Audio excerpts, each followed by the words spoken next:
정권이 바뀌면서 아무래도 이제 많은 분들이 이제 세금이 더 강화가 되는 거 아니냐. 오히려 사실 그 세무공무원 포상금 제도보다 더 저는 개인적으로 더 무서운 게 뭐냐면은 이 국세청에서 8월부터 이 세무조사 대상자를 선정을 하겠다는 거죠. 그렇게 바뀐다는 거죠. 진짜 섬뜩한데요. 저는 오히려 이게 더 무서워요. 실제로 그 이재명 이제 대통령께서도 이 기존에 있는 상속세 법을 완전히 개편해야 돼요. 어쨌든 이제 정권이 바뀌었으니까 일단은 증여세는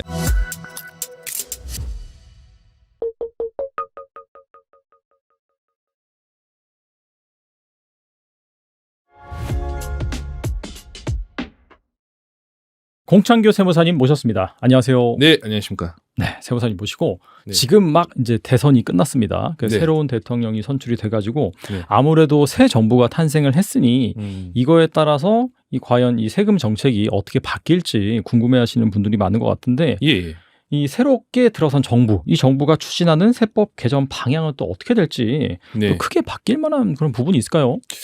일단은 이제 새로운 정부가 어떠한 이제 세제 어떤 정책들을 내놓을지 그것은 이제 이번 이제 7월 달에 당장에 이제 세법 개정안이 나옵니다. 그래서 그때 세법 개정안을 뭐 보시면은 뭐 자세히 아실 수 있겠지만은 제가 좀 유추를 해봤을 때 일단 지금 이제 뭐 그 정권이 바뀌면서 아무래도 이제 많은 분들이 이제 세금이 더 강화가 되는 거 아니냐 이렇게 좀 걱정을 하시는 분들이 좀 있으시더라고요. 특히 이제 부동산 쪽은 이제 더 이제 그런 가능성이 좀 높지 않냐 이렇게 생각하시는데 그런데 이제 제가 이제 봤을 때는 이 부동산 세금을 여기서 더 강화를 하거나 인상을 할 가능성은 적다. 네, 이렇게 보여집니다. 왜 그러냐면은 이제 사실은 이것은 이미 어느 정도 입증이 됐죠. 지난 이제 예전에 이제 문재인 정부 때 부동산 세금을 강화를 했지만은 그것이 어떤 긍정적인 영향보다는 부정적인 영향이 더 많았잖아요. 이미 이제 한번 그렇게 했을 때 결과를 봤으니 이번 이제 정부에서 다시 또 이제 부동산 세금을 강화할 가능성은 좀 상당히 좀 낮지 않나. 예, 그리고 실제로 그 이재명 이제 대통령께서도 어떤 담화나 그런 연설을 하시는 걸 봤는데, 부동산을 이제 그 세금을 강화를 하기보다는 오히려 이제 공급을 늘려서 이 부동산 시장의 어떤 그런 가해를 좀 조절하겠다 이렇게 하셨더라고요. 그런 측면에서도 어쨌든 제가 봤을 때 부동산 세금은 지금 현재 기조 그대로 유지될 가능성이 높다 이렇게 생각이 되고 그 다음에 또 이제 많은 분들이 이제 궁금하시는 세금이 이제 상속세 증여세죠. 네, 상속세 증여세인데 일단은 증여세는 현재 이야기가 없어요. 네, 이건 뭐 이전 정권에서도 그랬고 네네. 아마 당분간 없을 것 같습니다. 뭐 어떤 아무런 뭐 개정안이라든지 이런 누가 뭐 어떤 이제 뭐 발의를 한다든지 뭐 그런 것 자체가 지금 거의 없습니다. 그래서 증여세는 안타깝지만 뭐 당분간은 현재 그대로 좀 이렇게 유지가 될 가능성이 높고 이 상속세 같은 경우는 이것은 사실은 이제 여야가 서로 어느 정도는 동의를 했거든요. 지금 현재 상속세 수준이 너무 과도하다. 이것은 이제 우리가 이제 부자 말고도 중산층이나 뭐 그냥 일반 서민들 입장에서도 이 부동산 가격이 이제 너무 가파르게 이제 올랐다 보니까 상속세를 걱정해야 되는 지금 그런 시대가 왔잖아요. 그렇죠. 네. 예, 그런 시대가 이제 오다 보니까 이것은 좀 너무 과도하지 않냐. 그래서 이것이 여야 간에 이제 어느 정도 상속세 완화를 해야 된다. 이것은 뭐 이미 이제 일치가 되었어요. 그래서 사실은 이제 작년에 또 이제 상속세 이제 개정을 이제 입법을 하려고 했는데 이제 상속세 완화를 하는 방법이 이 방법에서 여야가 차이가 좀 있었던 거죠. 예, 그렇기 때문에 아무튼 이제 이번 정권에서 상속세 완화를 해줄 것이다. 예, 완화는 이제 해주는데 어떤 방식으로 해줄지 그것이 좀 관건이 되겠죠. 네. 이전 정부에서 추진했던 유산취득세? 이건 좀 어떻게 될런지 이거 어떻게 보세요? 네, 이 이제 유산취득세 같은 경우는 이 기존에 있는 상속세 법을 완전히 개편해야 돼요. 완전히. 예, 왜냐하면 이 개념 자체가 다르거든요. 예, 지금 현재 상속세법은 우리가 이제 상속인 자녀들이 이 상속 재산을 어떻게 상속받던 간에 상속세가 동일해요. 왜 그러냐면은 이 유산 자체에 대해서 이 상속세를 과세를 하기 때문에 이 어떻게 이 재산을 이렇게 분할해서 상속받던 상속세가 동일하다는 거죠. 그런데 이것이 이제 유산 취득세로 바뀌면은 이 상속받는 자녀마다 각자 일단은 상속세 신고를 해야 되고 이 상속받는 자녀마다 상속세가 다 다르게 나오기 때문에 이 어떻게 이 자녀들이 상속 그 재산을 이제 그 비율을 조정해서 상속받냐에 따라서 이 세금이 완전히 달라집니다. 쉽게 말해서 우리가 현재 이제 상속세는 누가 어떻게 상속을 받던 간에 그냥 이 재산에 대해서 일괄적으로 상속세를 과세하고 상속세 납부는 알아서 해라. 상속인들이 연대 납세로 알아서 납부해라. 이런 지금 과세 체계이고 유산취득세는 서로 이제 그 상속인들이 상속받은 재산에 대해서 각자 신고를 하는 거죠. 각자 이제 상속세를 부담하고. 근데 이제 이게 이제 유산취득세가 되면은 아무래도 지금 현재 상속세보다는 상속세 부담이 확실히 낮아집니다. 왜 그러냐면은 아까 말씀드렸듯이 그 현재 상속세는 이 상속 재산에 대해서 그냥 일괄적으로 이 세금을 과세를 하다 보니까 아무래도 이 세율이 높게 적용되겠죠. 그렇죠. 네. 뭐 예를 들어서 뭐 상속 재산이 30억이다.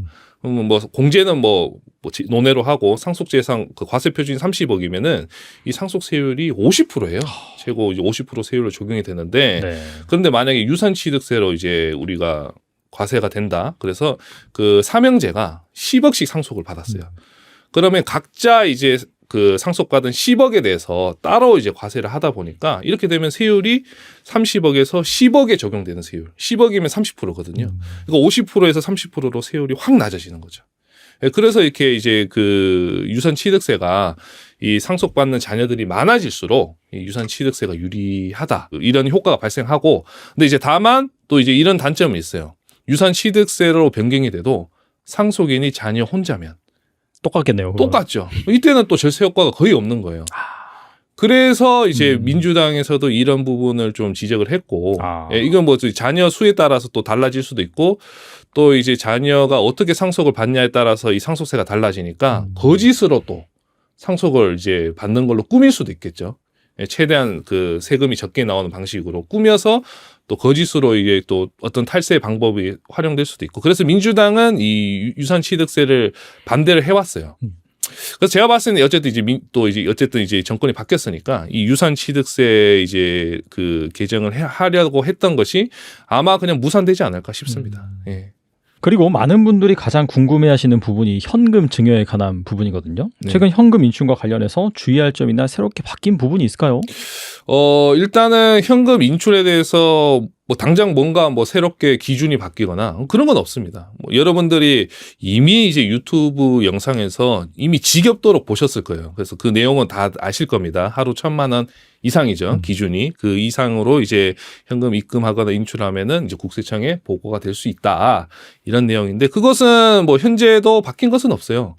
그런데 이제 그 이제 많은 분들이 좀 걱정을 하시는 게 올해 이제 개정된 내용 중에 하나가 이 세무 공무원들에게 일정 이상 이제 어떤 이제 세무 공무원들이 세금을 추징하거나 그런 것을 하면은 이제 포상금을 지급을 할 수 있다. 맞아요. 네. 네, 그래서 그거 또 이제 많이 이제 들어보셨을 거예요. 워낙 이제 그 화제가 되는 그런 내용이다 보니까 그래서 이제 그 세무 공무원들이 이제 추징하거나 어떤 그런 세액에 대해서 이제 10% 그리고 한도는 연간 2,000만 원 이렇게 이제 포상금을 지급한다 이렇게 되어 있는데 그런데 이제 또 많은 분들이 또 너무 또 겁을 먹으세요.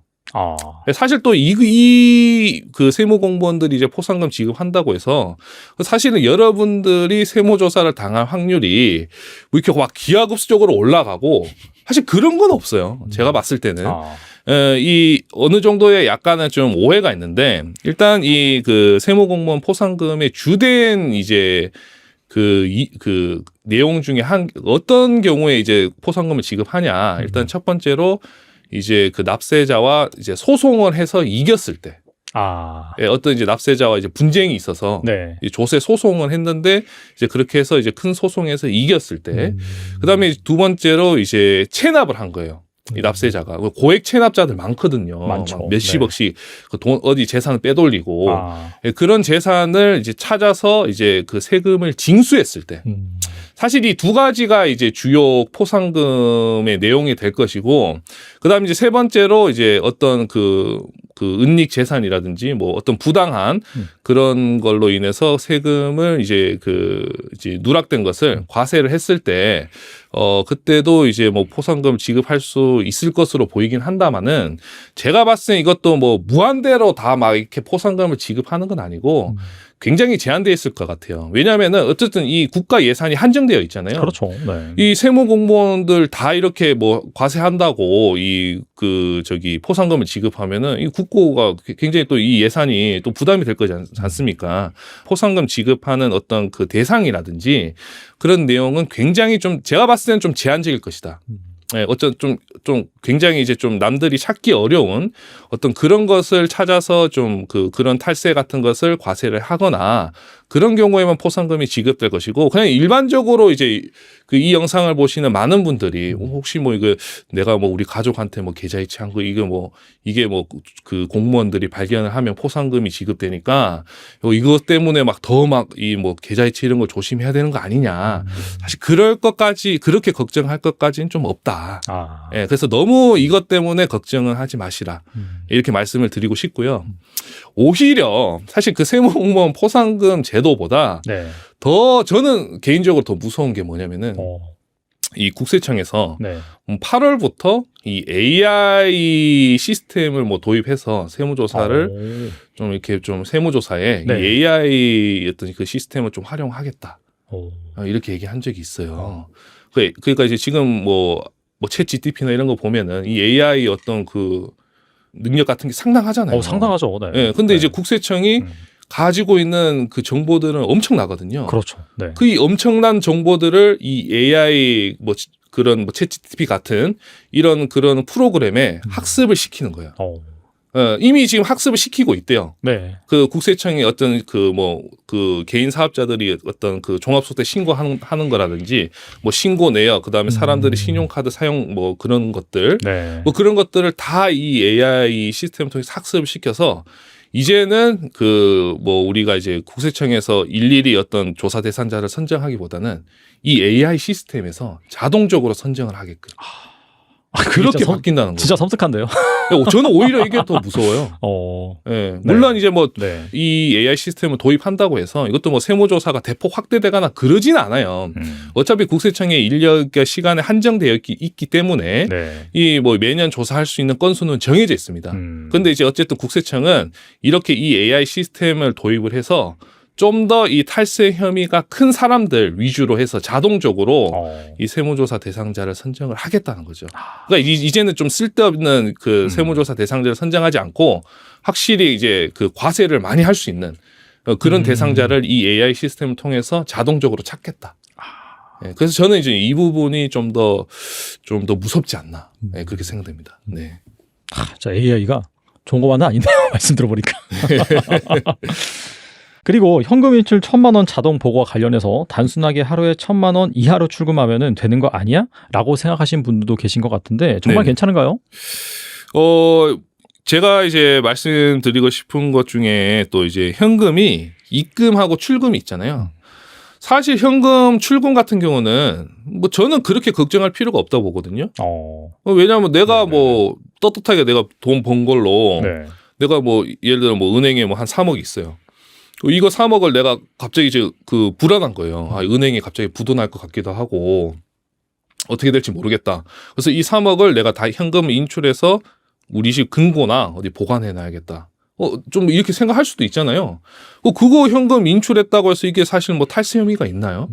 전혀 없거든요. 그래서 사실은 현금 인출 같은 경우는 제가 봤을 때는 뭐 오히려 좀 걱정을 좀 덜 하셔도 될 것 같은데, 이 문제는 현금 입금이죠. 입금. 예. 이 현금이 어디서 나서 네가 이 현금을 입금했냐는 거예요.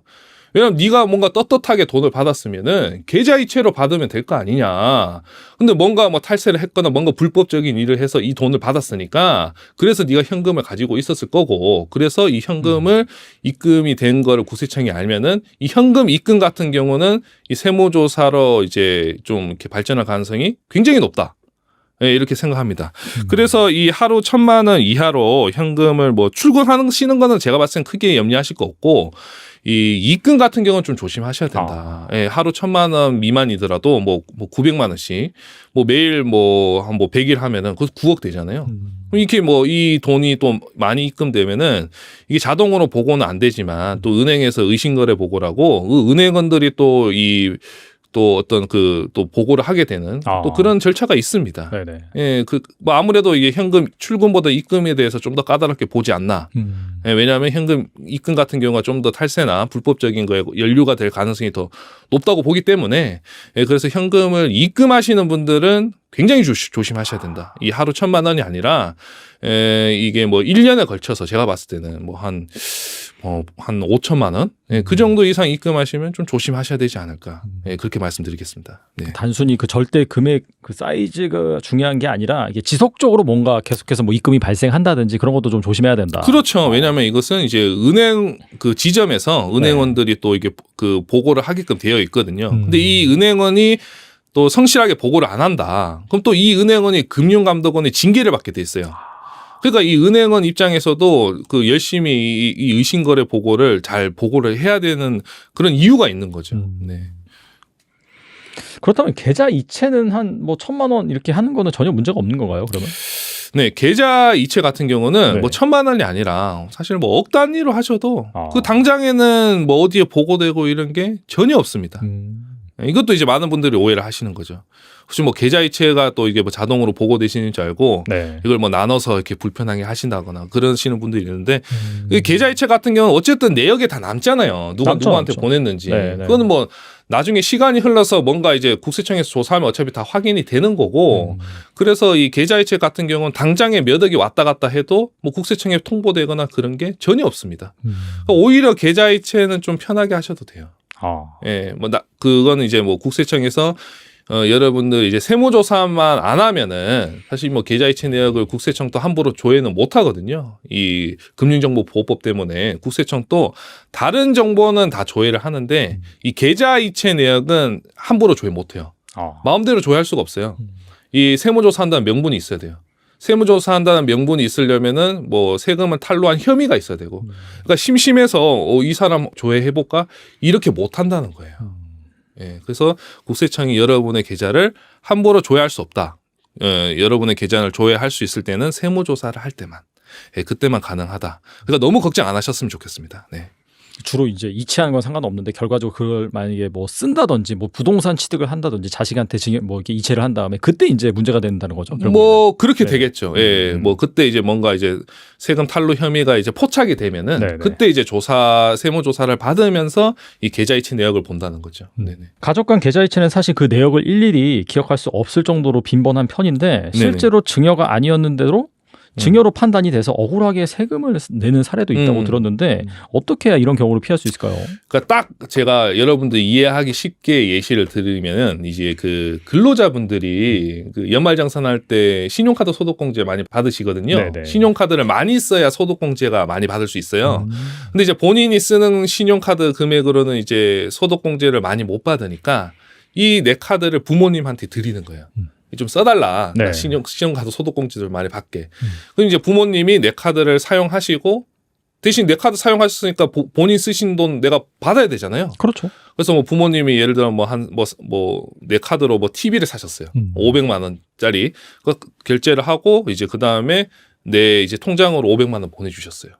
예. 그럼 이거 증여 아니죠.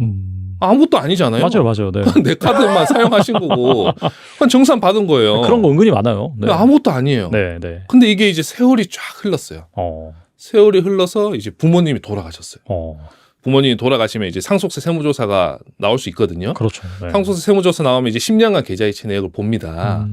근데 이제 이게 세무조사에 나와서 이제 계좌이체 내역 봤는데 9년 전에 이 500만 원 받은 거 이체 내역이 있는 거예요. 이거 뭐냐? 부모님한테 계좌이체 받은 거. 일단은 기억을 못 해요. 그럼 납세자분이. 기억 못 하죠. 이게 뭐지? 이거 뭐 증여 받은 건 아닌데 네네. 이게 뭔지 기억이 안 나는 거예요. 그래서 이게 입증을 못 하면은 그럼 이거 증여다. 이거 입증 못 하면 증여다. 그래서 이게 증여가 아님에도 뭔가 이제 그것을 부모님한테 증여받은 걸로 억울하게 간주가 돼서 뭐 징여세든 상속세가 나올 수 있는 거죠.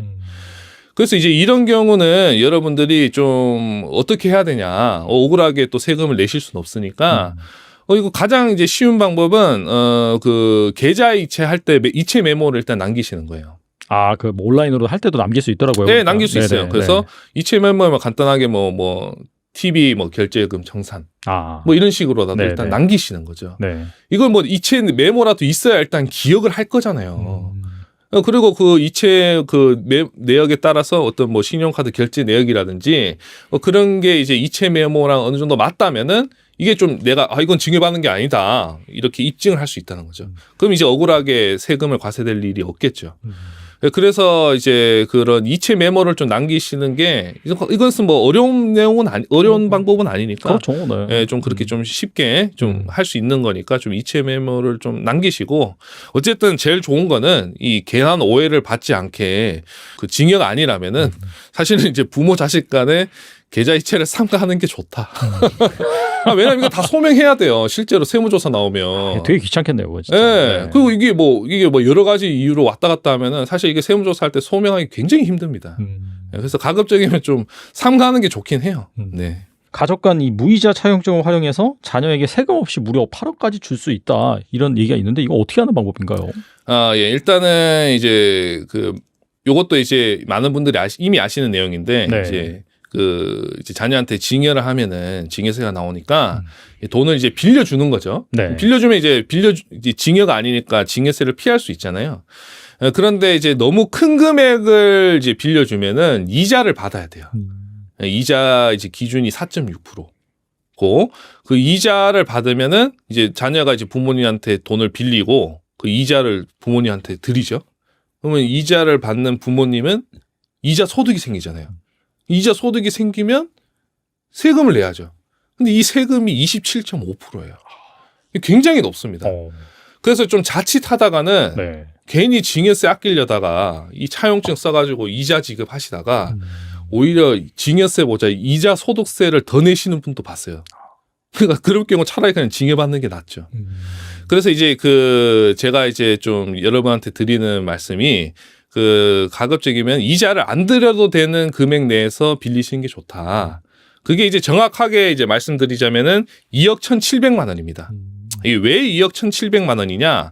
아까 제가 이제 세법에서 정한 이자율이 4.6%라 말씀드렸잖아요. 네네. 근데 우리 무조건 또 이자를 받아야 되는 건 아니고 이 연간 이 4.6%로 계산한 이자 금액이 연 1,000만 원 미만이면은 이자를 안 받아도 돼요. 예를 들어 이제 2억을 빌리면은 뭐 여기 4.6% 곱하면 한 900 얼마 되잖아요. 네네. 그럼 1,000만 원이 안 되죠. 그럼 이때는 이자를 지급하지 않아도 된다. 이자를 지급하지 않아도 됩니다. 그러면은 이제 이자 소득세 또 발생을 안 하니까 이때는 이제 차용증을 활용해도 하면은 이제 절세 효과가 좀 발생하겠죠, 크게. 다만 이제 이자를 지급하지 않으면은 무조건 이게 또 차용증만으로 또 차용으로 인정을 받을 수 있는 건 아니에요. 또 이제 증거가 하나 더 있어야 돼요. 근데 이제 이자를 지급하지 않으니 대신 이제 원금을 좀 분할해서 상환을 하셔야 돼요. 원금을 분할해서 상환을 하셔야 이 차용증 외에도 내가 부모님한테 돈을 갚고 있다. 그러니까 징여가 아니다. 이런 강력한 증거가 또 생긴다는 거죠. 그래서 이 무이자 차용증을 작성하실 때는 꼭 이제 원금을 분할해서 상환하셔야 된다. 이 원금 분할 상환 규모는 차용금의 연 한 3% 정도. 그러니까 이제 뭐 예를 들어서 2억을 차용하시면은 매월 한 50만 원 이상은 좀 원금을 분할해서 상환을 하셔야 돼요. 이렇게 하시면 이제 부모님한테 2억을 무이자로 빌릴 수 있어요. 근데 이게 어떻게 또 8억까지 또 확대가 되냐? 이게 이제 또 8억까지 확대가 되시려면 일단 이제 배우자가 있어야 됩니다. 배우자가 없으시면 안 돼요. 네. 배우자가 없으시면 안 되고 배우자가 있는 경우 그다음에 배우자가 소득이 있는 경우만 그게 맞벌이 부부만 가능한 이제 방법인데요. 맞벌이 부부라면은 일단은 내 부모님한테 내가 2억 빌리고 배우자가 2억 빌립니다. 그럼 각자 이제 2억씩 빌리는 거니까 무이자 차용증이 가능해요. 네. 그다음에 이번에는 우리 배우자 부모님한테 또 내가 2억 또 배우자가 2억 이렇게 빌리는 거예요. 쉽게 말해서 양가에서 각자 빌리는 거죠. 각자 2억씩. 네. 그럼 이렇게 하면 이제 총 8억까지 무이자로 빌릴 수 있다. 예. 그러면 이제 어떠한 그 세금 발생도 없고 예, 무이자로 이제 8억까지 자금을 안전하게 조달을 할 수 있는 거죠. 그래서 이제 맞벌이 부부 같은 경우는 요렇게 좀 무이자 차용증을 활용하셔가지고 예, 요걸로 이제 그 주택을 취득하시던가 뭐 그렇게 하시면은 좋겠죠. 네. 요즘 또 현금 증여 목적으로 대형 카페를 개업하는 그런 경우가 네네네. 많다고 하더라고요. 이건 네네. 또 어떤 방법인가요? 이것은 이제 증여라기보다는 사실 상속에 초점이 맞춰져 있습니다. 이 베이커리 카페 같은 경우 우리가 이제 가업 상속 공제라고 해요. 네. 그 부모님이 운영하신 기업을 내가 이제 상속받을 때 이때는 상속세를 거의 그 한도 600억까지 한도로 해서 상속세를 완전히 면제해 줍니다. 그러니까 이제 그 부모님의 가업을 물려받는 과정에서 상속세가 많이 발생을 하면은 어쩔 수 없이 이 부모님의 이 기업을 팔아야 되잖아요. 그렇죠. 상속세를 네. 내기 위해서. 그렇게 하다 보면은 이 기업이 또 망할 수도 있고, 예, 기업이 또 뭐 어려워질 수도 있고 그렇게 하다 보니까 이 가업을 이제 부모님 가업을 상속받을 때는 상속세를 좀 면제해주는 혜택이 강력한 혜택이 있습니다. 굉장히 이제 큰 혜택인데 그런데 이 이제 그 가업 상속 공제 같은 경우는 요건이 좀 까다로워요. 일단 첫 번째로 이 업종이 중요합니다. 업종이 모든 업종에 대해서 다 해주는 건 아니고 가장 이제 흔한 업종이 음식점이나 아니면은 빵집. 이 카페는 또 안 됩니다. 예, 카페는 안 돼요. 카페는 또 업종이 없습니다. 가업상속 공제 되는 업종에. 그래서 이 빵집으로 하셔야 돼요. 빵집이나 음식점. 그래서 그런 대형 그 카페 보면은 다 빵을 팔고 다 있어요. 베이커리잖아요. 네. 네, 그렇죠. 다 베이커리를 하는 이유가 이 제과점으로 이 업종을 등록을 해야 운영을 해야지 상속 공제가 된다는 거죠. 예, 그래서 그런 거고. 그 다음에 이 가업상속 공제를 받으려면은 이 부모님이 10년 이상 운영을 또 하셔야 돼요. 그 사실 이것은 이 상속세 줄이려고 이 카페를 뭐 차리고 이렇게 하시려면은 굉장히 오래 전부터 준비하셔야 돼요. 예, 부모님이 10년 이상 운영을 하셔야 되기 때문에 최소 이제 부모님 돌아가시 10년 전부터 미리 준비를 하셔야 되는 거죠. 그런데 이제 뭐 간혹 이제 그 부모님이 이제 그 토지가 네. 뭐 이제 보유하신 토지가 엄청 이제 많다. 토지 가액이 많으신 분들은 이제 요런 이제 가업상속 공제를 활용해서 미리 그렇게 이제 카페 같은 것을 이제 지어서 베이커리 카페를 지어서 이 가업상속 공제를 이제 계획하시는 분들이 종종 있습니다. 예, 실제 왜냐하면 절세 효과가 너무 커요. 네. 그래서 이것은 굉장히 이제 그 어떤 토지나 이런 부동산 규모가 큰 경우에 예, 이런 이제 가업상속 공제를 고려하시면 좋겠다. 예, 이렇게 말씀드리겠습니다. 갑자기 좀 궁금한 게 생기는데 10년 동안 부모님이 운영을 하셔야 된다고 했잖아요. 근데 갑자기 뭐 한 9년째 네. 갑작스럽게 돌아가신다든지 네. 분명히 그런 불상사가 생길 수 있을 것 같은데 있죠. 이럴 때 그러면 아예 안 되는 건가요? 아무것도 없습니다. 9년 뭐 11개월 없습니다. 무조건 10년 채워야 됩니다. 그러니까 이게 변수가 많아요. 그러네요, 진짜. 네, 변수도 많고 뭐 이게 뭐 중간에 뭐 망할 수도 있고 또. 그렇죠, 사실. 네. 네, 망할 수도 있고 그래서 사실은 이것은 굉장히 좀 그 어떤 쉽지 않다. 예, 그래서 좀 이것을 뭐 절세를 위해서 이렇게 한다기보다는 이거 좀 오랜 기간 좀 계획을 하셔야 되는 그런 부분이라 좀 어렵습니다. 실제 여러분들이 받으시기는. 네. 그리고 배우자가 상속받는 재산에 대해 상속세를 폐지하겠다. 이렇게 네. 말한 거는 여야 모두 합의했던 내용인데 근데 네. 이 배우자 상속세 폐지로 인해서 오히려 이 상속세가 더 나올 수 있는 경우도 있다라고 들었는데 이건 어떤 경우인가요? 배우자 상속세를 폐지하면은 당연히 지금보다 상속세가 적게 나오겠죠. 예, 뭐 불리한 건 없습니다. 당연히 네네. 유리한 거고 아마 이제 이런 내용인 것 같아요. 배우자가 이제 상속세가 완전히 폐지가 되면은 일단 예를 들어서 이제 아버지가 돌아가셨어요. 그럼 이제 당장의 상속세가 이제 그 부담이 되니까 어머니가 이제 전부 이 재산을 상속을 받는다. 그럼 상속세를 안 내도 되잖아요. 그런데 대신 이제 어머니가 돌아가셨을 때는 이 배우자 상속 공제가 없으니까 이때는 또 자녀가 이제 상속세를 다 내야겠죠. 그래서 이렇게 어머니가 전부 다 상속을 받으면 오히려 좀 불리할 수 있다. 이런 취지인 것 같고 어쨌든 간에 배우자 상속세가 폐지가 되면은 뭐 유리한 건 맞습니다. 예. 일단은 이제 배우자랑 자녀가 어느 정도 좀 분할을 해서 상속을 받으면 되니까 배우자 상속세를 폐지하는 것은 굉장히 좋다. 사실 이거는 저는 폐지돼야 맞다고 봐요. 제가 봐도 이 예진작이 폐지가 됐어야 되는데 이게 그 상속이라는 거는 이 수직 간의 어떤 그런 재산 이전할 때 과세를 하는 게 목적인 거지 이 수평적인 그런 관계에서 이 과세를 하는 거는 사실 목적이 아니잖아요. 부의 이전이 아니니까. 그러니까 이제 배우자 상속세는 제가 봤을 때는 폐지될 가능성이 상당히 높다고 봅니다. 네네. 그리고 많은 분들이 살아생전 사전 증여를 적극 활용해라라고 하시는데 세무사님께서는 사전 증여를 과도하게 하면은 오히려 손해를 볼 수 있다 그렇게 말씀하신 걸로 알고 있는데 이건 어떤 경우인가요? 일단은 그 우리가 이제 사전 증여 같은 경우는 이 상속세를 절세를 하기 위해서 이제 하는 거잖아요. 그런데 만약에 상속을 그냥 그 증여를 받지 않고 상속을 받아도 상속세가 안 나온다면 구태여 우리가 사전 증여를 할 필요가 없죠. 사전 증여하면 증여세는 뭐 어차피 공제되는 게 없어서 뭐 증여 받을 때 또 증여 취득세나 뭐 증여세가 발생을 할 수 있는데 그냥 이제 부모님 돌아가셨을 때 상속을 받았다면 세금이 안 나온다면 이것은 오히려 사전 증여 받는 게 더 불리했겠죠. 예, 그런데 이제 그 상속세가 어쨌든 간에 올해나 내년 안에 어쨌든 이 공제가 대폭 확대되고 이렇게 완화될 가능성이 매우 높으니까 그래서 저는 일단 상속세가 어떻게 개정되는지 좀 보고 증여를 하든가 말든가 이렇게 결정하는 것이 좋다 이렇게 좀 말씀을 드립니다. 이 어느 정도 상속재산 구간이 한 10억대나 이러신 분들은 상속세가 개정이 되면 상속세가 안 나오실 수도 있어요. 지금 현재는 상속세가 나오겠지만 네네. 앞으로 상속세가 개정되면 상속세가 안 나올 수도 있단 말이죠. 그런데 굳이 지금 그 상속세를 줄이려고 증여를 한다? 그럼 증여세는 나올 거잖아요. 그럼 그때 가서 이제 상속세 개정되고 나서 이거 증여하지 말 걸. 그냥 상속 받았으면 세금 안 나왔을 텐데. 이렇게 후회하실 수도 있다는 겁니다. 그 다음에 이제 두 번째는 이 사전 증여 같은 경우는 어쨌든 우리가 상속 개시일로부터 상속인이 증여받으면은 이제 10년 내에 그 다음에 상속인 외에 뭐 사위나 손자가 증여받으면 5년 내에 증여 재산은 이 상속 재산에 합산해서 과세를 하죠. 그런데 이 사전 증여 재산이 많은 경우에는 이 상속 공제가 되지 않아요. 예를 들어서 좀 극단적으로 이 자녀 이제 3명이 있어요. 자녀 3명한테 이제 부모가 1억씩 이제 증여를 해줬습니다. 이제 그러면 이제 3억 해주신 거죠. 그거 말고는 이제 부모님이 재산이 없으셨어요. 뭐 당연히 이제 상속을 받았다면 상속세가 안 났겠지만 네. 어쨌든 자녀들이 이렇게 해서 증여세를 1억에 대해서 10%씩 1,000만 원씩 냈습니다. 그럼 이제 자녀들 어차피 뭐 이거 그 부모님이 상속받은 재산 없으니까 뭐 증여세 낸 건 어쩔 수 없지만 상속세는 더 낼 필요가 없지 않냐, 안 나오는 거 아니냐 이렇게 생각을 할 수 있겠지만은 이 사전 증여 재산이 전부 다 일단 이제 그 상속 재산이 합산이 되죠.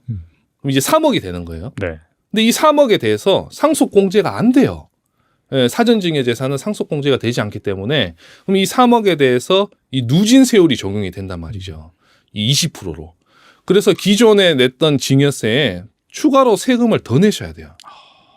예, 그러니까 이제 이런 경우가 있어요, 종종. 그래서 재산의 규모가 좀 큰 경우에는 우리가 사전 증여가 절세가 될 수 있습니다. 그 부모님의 이제 그 상속 재산이 뭐 30억 이상이셔서 30억 이상이면은 그 상속세율이 50%라고 말씀드렸잖아요. 네네. 50%니까 자녀가 이제 부모님 재산을 미리 한 5억 정도를 증여를 받는다. 그럼 5억 증여받으면 증여세율이 20%니까 20% 50% 차이가 30%죠. 그러니까 이 30%만큼 절세를 할 수 있는 거예요. 네네. 사전 증여를 하면. 네. 물론 이제 이것도 부모님이 증여하시고 나서 10년 훨씬 지난 후에 돌아가셔야 이 사전 증여의 절세 효과가 발생하겠지만은 어쨌든 간에 이렇게 상속 재산의 규모가 커야 이 사전 증여 절세 효과가 있다. 상속 재산의 규모가 크지 않으면 그냥 상속받는 게 더 유리할 수도 있다는 거죠. 네. 그리고 일상 속 제도들을 활용해서 상속세를 줄이는 이 두 가지 꿀팁이 있다고 들었는데 저희 구독자분들에게도 말씀해 주신다면요. 네. 일단 이제 첫 번째로 이거는 아마 이제 많은 분들이 좀 해당이 되실 것 같아요. 그 부모님이 부동산만 있으신 거예요. 부동산은 많으신데 금융재산이 없으셔요. 예금이. 네네. 그럼 이제 자녀 입장에서는 어쨌든 부모님한테 생활비를 드려야 되잖아요. 생활비든 병원비든 이런 것을 자녀들이 부담을 해야겠죠. 그런데 자녀들이 이렇게 부담한 생활비, 병원비를 나중에 이제 상속이 발생을 하면은 이 상속세에서는 어떠한 공제도 해주지 않는다는 거죠. 이거 굉장히 억울한 거죠. 자녀 입장에서는. 그러네요, 진짜. 아니 내가 부모님한테 드린 거는 공제 안 해주고 어. 부모님 부동산 전체에 대해서 세금을 다 내라고 하니까 이거 얼마나 억울합니까? 진짜 억울하네. 말씀 들어보니까 그 생각을 못했어요, 사실. 그때까지. 엄청 억울한 거죠. 네. 네. 그렇기 때문에 여러분들 이렇게 억울한 일을 당하시지 않으려면 어떻게 해야 되냐? 네. 일단 이제 첫 번째로 부모님의 이제 부동산을 담보로 해서 그 주택을 담보로 해서 주택연금을 이제 받으시는 게 가장 좋아요. 이 주택연금을 받으시면은 이제 자녀가 이제 뭐 부모님한테 돈을 안 드려도 되고 부모님은 그 주택연금 받으신 걸로 생활하시면 되고 나중에 이제 상속세 이제 내실 때 이 주택연금 받은 이 금융부채니까 이것은 상속세에서 제외를 해줍니다. 그래서 그 주택연금을 받으시거나 근데 이제 또 주택연금 또 다 되는 것도 아니에요. 이 또 고가 주택이나 이런 것도 주택연금도 안 됩니다. 이게 그렇죠. 가입이. 네. 이런 경우는 또 어떻게 해야 되냐? 이때는 조금 어떻게 보면 우리나라 정서에 안 맞을 수도 있긴 해요. 하지만 이 상속세 절세를 하기 위해서는 부모님에게 돈을 빌려드려야 돼요. 차용증을 쓰고. 실제로 이렇게 그렇죠. 돈이 왔다 갔다 해야 되는군요. 네, 그 부모님한테 그냥 이제 네. 뭐 생활비나 병원비를 드리지 말고 네. 아예 뭐 한 1억 정도 돈을 이렇게 해서 네. 차용증을 작성하고 부모님한테 돈을 빌려드리는 거죠. 그럼 이건 이제 차용증 작성해놓고 부모님한테 돈을 빌려드린 거니까 네. 나중에 이제 상속세에서 그 금융부채로 이것도 공제가 가능하거든요. 그러니까 그냥 드리지 말라는 거예요. 제가 드리는 말씀은. 그냥 드리면 아무것도 공제가 안 된다. 그러니까 이제 주택연금을 가입하시든 아니면 차용증을 확실하게 작성하고 부모님한테 빌려드리는 걸로 해야 이 상속세를 절세하실 수 있습니다. 이거 굉장히 중요한 내용이죠. 그러네요, 진짜. 예. 그다음 이제 또 이제 두 번째 내용은 이것은 이제 그 상속 또 이제 부모님이 또 상속 재산이 또 다 이제 부동산일 경우에 특히 또 그런데 부모님 이제 상속 재산이 다 부동산이면은 이 부동산을 이제 상속 받잖아요. 네. 그럼 상속세는 뭘로 내죠? 낼 돈이 없어요. 보통 이제 팔아서 막 내고 하더라고요. 그래서 근데 이제 팔아서 하면 이제 또 바로바로 안 팔리잖아요. 그렇죠. 그게 문제죠. 또 금매로 팔면 또 손해를 보실 수가 있고. 그래서 이제 부모님 재산이 이제 부동산이 좀 가액이 큰 경우는 사실 이 상속세 부담도 만만치 않습니다. 예, 물론 이게 상속세가 10년 동안 나눠낼 수 있는 그런 제도가 있어요. 연부연납 제도라고 해서 10년 동안 나눠내실 수 있지만 어쨌든 그 상속세가 많이 나오면 그 10년 나눠내시는 것도 부담이란 말이에요.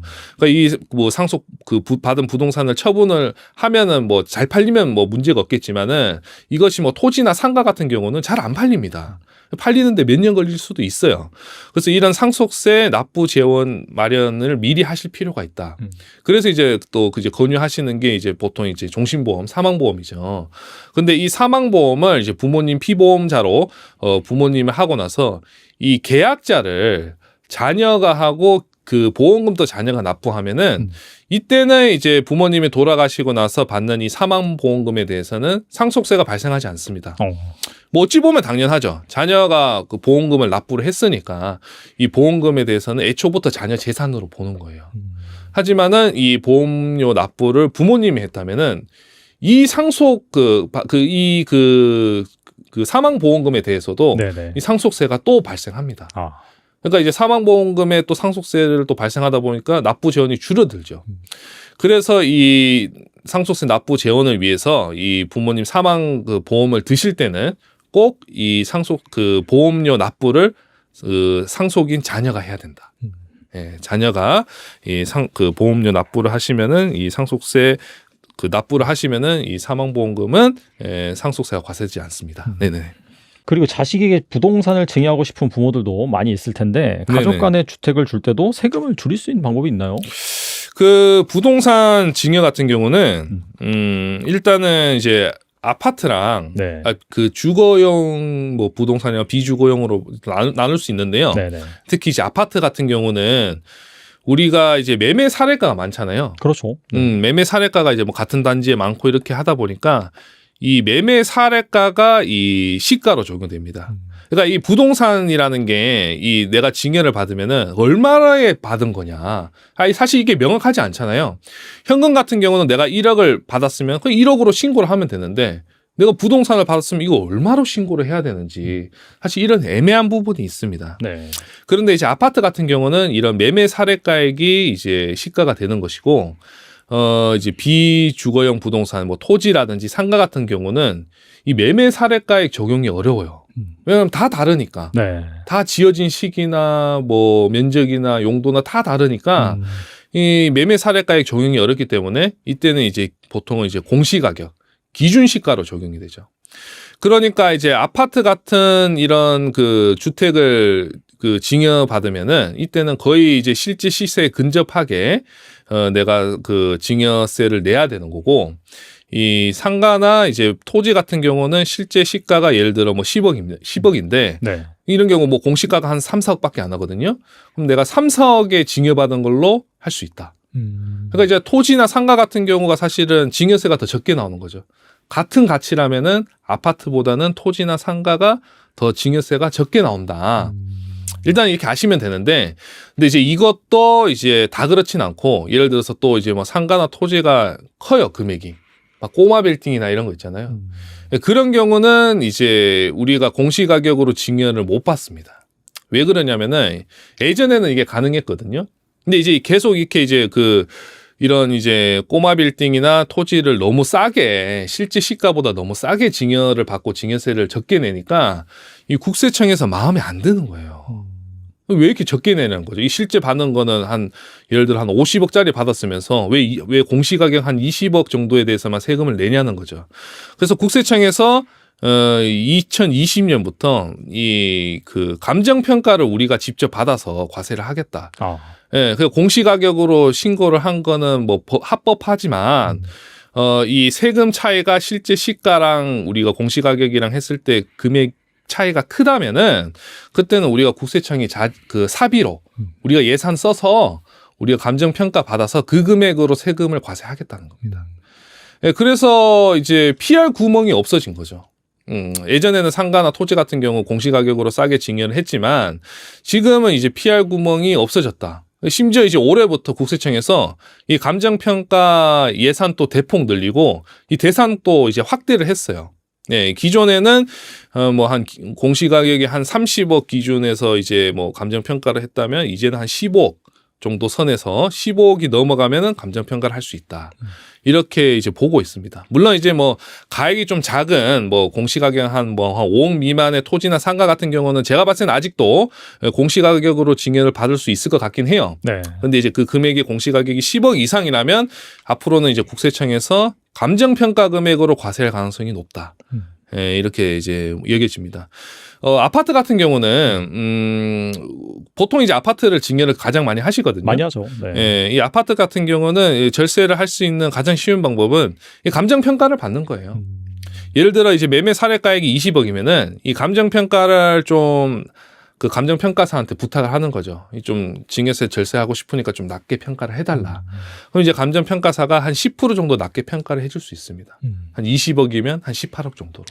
예, 그래서 한 2억 정도 좀 낮게 평가를 해줄 수 있으니까 예, 감정평가를 받아서 이 증여를 받으시는 게 일단 절세의 첫 번째 방법. 그다음 두 번째 방법은 이것은 뭐 부동산뿐만이 아니라 모든 재산이 그렇습니다. 예, 나눠서 받을수록 절세가 돼요. 그러니까 나 혼자 받지 말고 내가 이제 배우자가 있으면 나랑 배우자랑 공동 명의로 증여를 받으시라는 거죠. 그러면 이 증여세율이 낮아지기 때문에 이 증여세 절세가 많이 되거든요. 그래서 혼자 받기보다는 배우자랑 또 공동으로 받으시면은 절세 효과가 있다. 그 다음에 세 번째로는 이제 그 주택을 증여받는 게 아니라 주택을 싸게 파는 거예요. 우리가 그 부동산을 시가보다 30% 이내로 3억 한도로 해서 자녀한테 싸게 파는 거는 이것은 증여 자체로 보지를 않습니다. 예를 들어 이제 10억 아파트를 시가 10억 아파트를 자녀한테 7억에 팔았다. 그럼 자녀는 3억 이득이잖아요. 네. 근데 이 3억에 대해서는 증여가 아니에요. 그러니까 증여세 신고할 필요도 없고 증여 자체가 아닙니다. 뭐 증여 자체가 아니니까 당연히 나중에 상속세로 과세될 그런 뭐 사전증여 재산으로 과세되지도 않고. 그래서 사실 요즘에는 이 방법을 가장 많이 쓰죠. 예, 증여를 이제 받기보다는 이제 부모님한테 저가 매수로 가족 간 매매를 하는 방식으로 좀 많이 활용을 하고 있습니다. 근데 이제 물론 이 가족 간 매매를 할 때도 좀 주의를 하셔야 되는 게 일단 이 양도세나 취득세는 우리가 실제 내가 부모님한테 싸게 7억에 매수를 했더라도 그 양도세나 취득세는 시가 10억 기준으로 해서 일단 취득세나 양도세를 내셔야 되고 일단 그게 첫 번째고 두 번째는 이 가족 간 매매는 이제 국세청에서 아무래도 증여로 좀 추정을 하겠죠. 아, 그렇죠. 이거 뭐 증여 아니냐 무슨 가족 간에 이거 뭐 부모가 자녀한테 판 거냐 그렇게 보기 때문에 좀 더 이 자금 출처 조사 날 확률이 높습니다. 그러니까 자금 출처가 좀 깨끗해야 돼요. 자녀가 부모님한테 매매 대금을 이제 드릴 수 있는 그 매매 대금의 자금 출처가 좀 깨끗해야지 이 가족 간 매매를 하실 수 있다. 예, 만약에 이제 그 뭐 그런 내용들이 그 자금 출처도 깨끗하고 뭐 그렇다면은 가족 간 매매를 하시면은 사실 절세 효과를 보실 수 있죠. 그리고 최근 이 주택 취득의 자금 출처 조사가 굉장히 치밀해졌다라고 들었거든요. 실제로 네네. 조사가 어떻게 이루어지나요? 일단은 이 자금 출처 조사가 가장 이제 많이 나오는 경우가 일단 연령이 낮으신 분이에요. 아, 젊은 사람들. 그렇죠. 아무래도. 네. 뭐 10대는 말할 것도 없고, 뭐 20대, 30대, 뭐 한 40대 초반까지 가장 많이 나옵니다.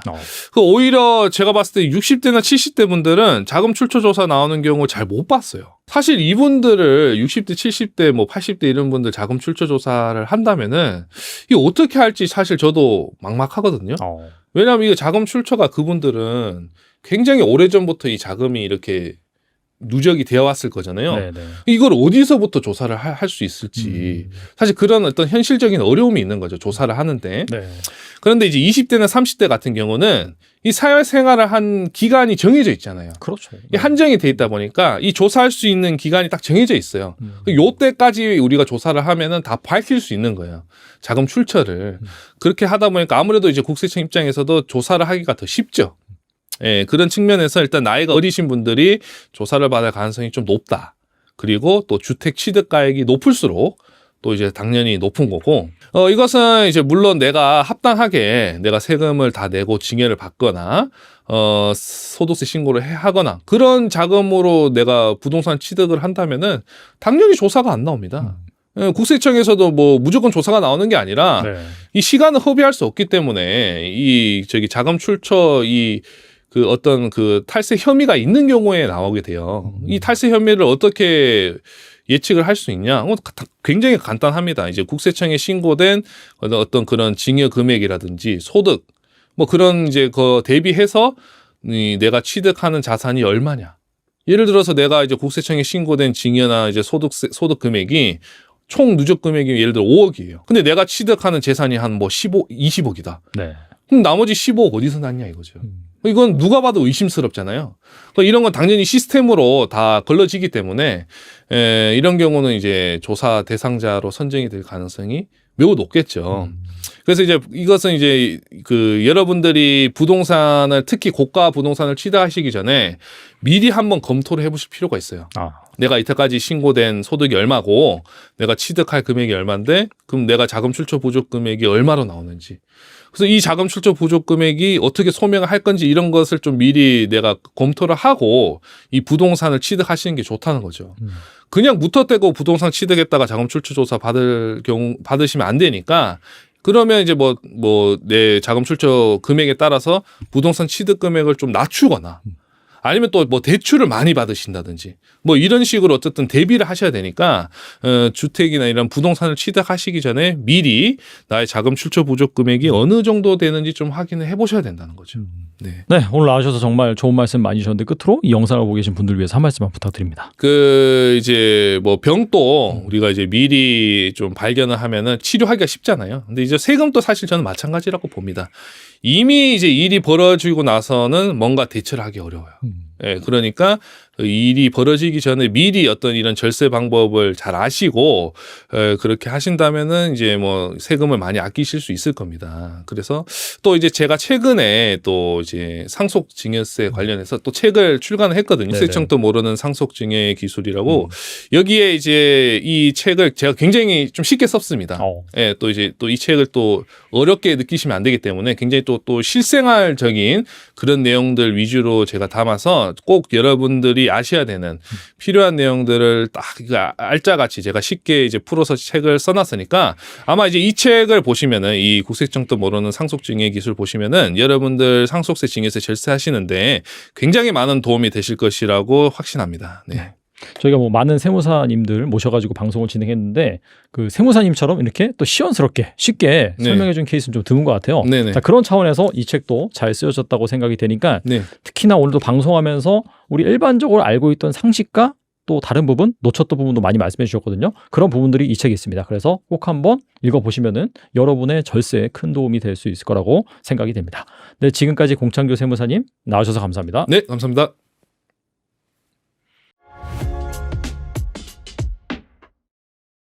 이장원 세무사님 모셨습니다. 안녕하세요. 네, 반갑습니다, 대표님. 예. 네, 오랜만에 모셨는데 네. 뭐 아시다시피 이제 대선이 끝나고 새 정부가 전격 출범을 했는데 이 정권이 바뀌었잖아요. 네. 그래서 당연히 이 세제도 바뀔 것 같고 그래서 그 내용 먼저 하나하나 알아볼 텐데 그동안의 이 공약으로 미뤄봤을 때 이 세법과 관련해서 바뀔 만한 부분이 있다면 무엇이 있을까요?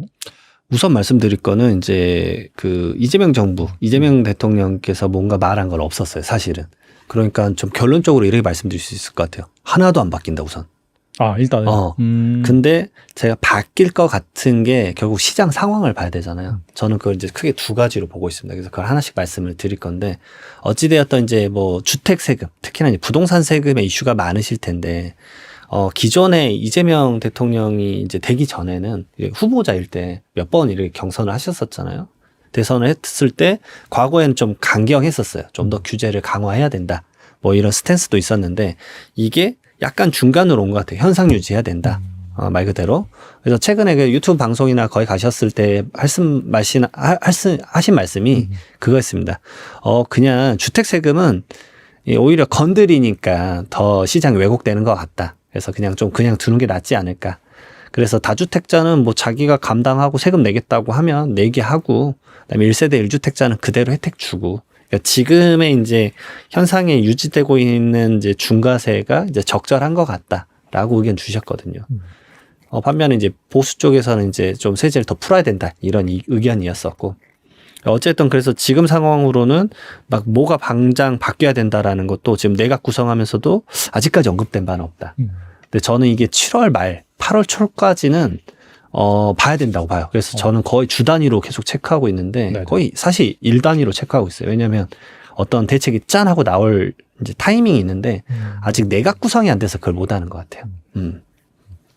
그리고 이제 구독자분들을 위해 이해하기 쉽게 설명해 주신다면은 이재명 대통령 시대 세금을 더 내는 사람과 덜 내는 사람 어떻게 나뉠까요? 맞아요.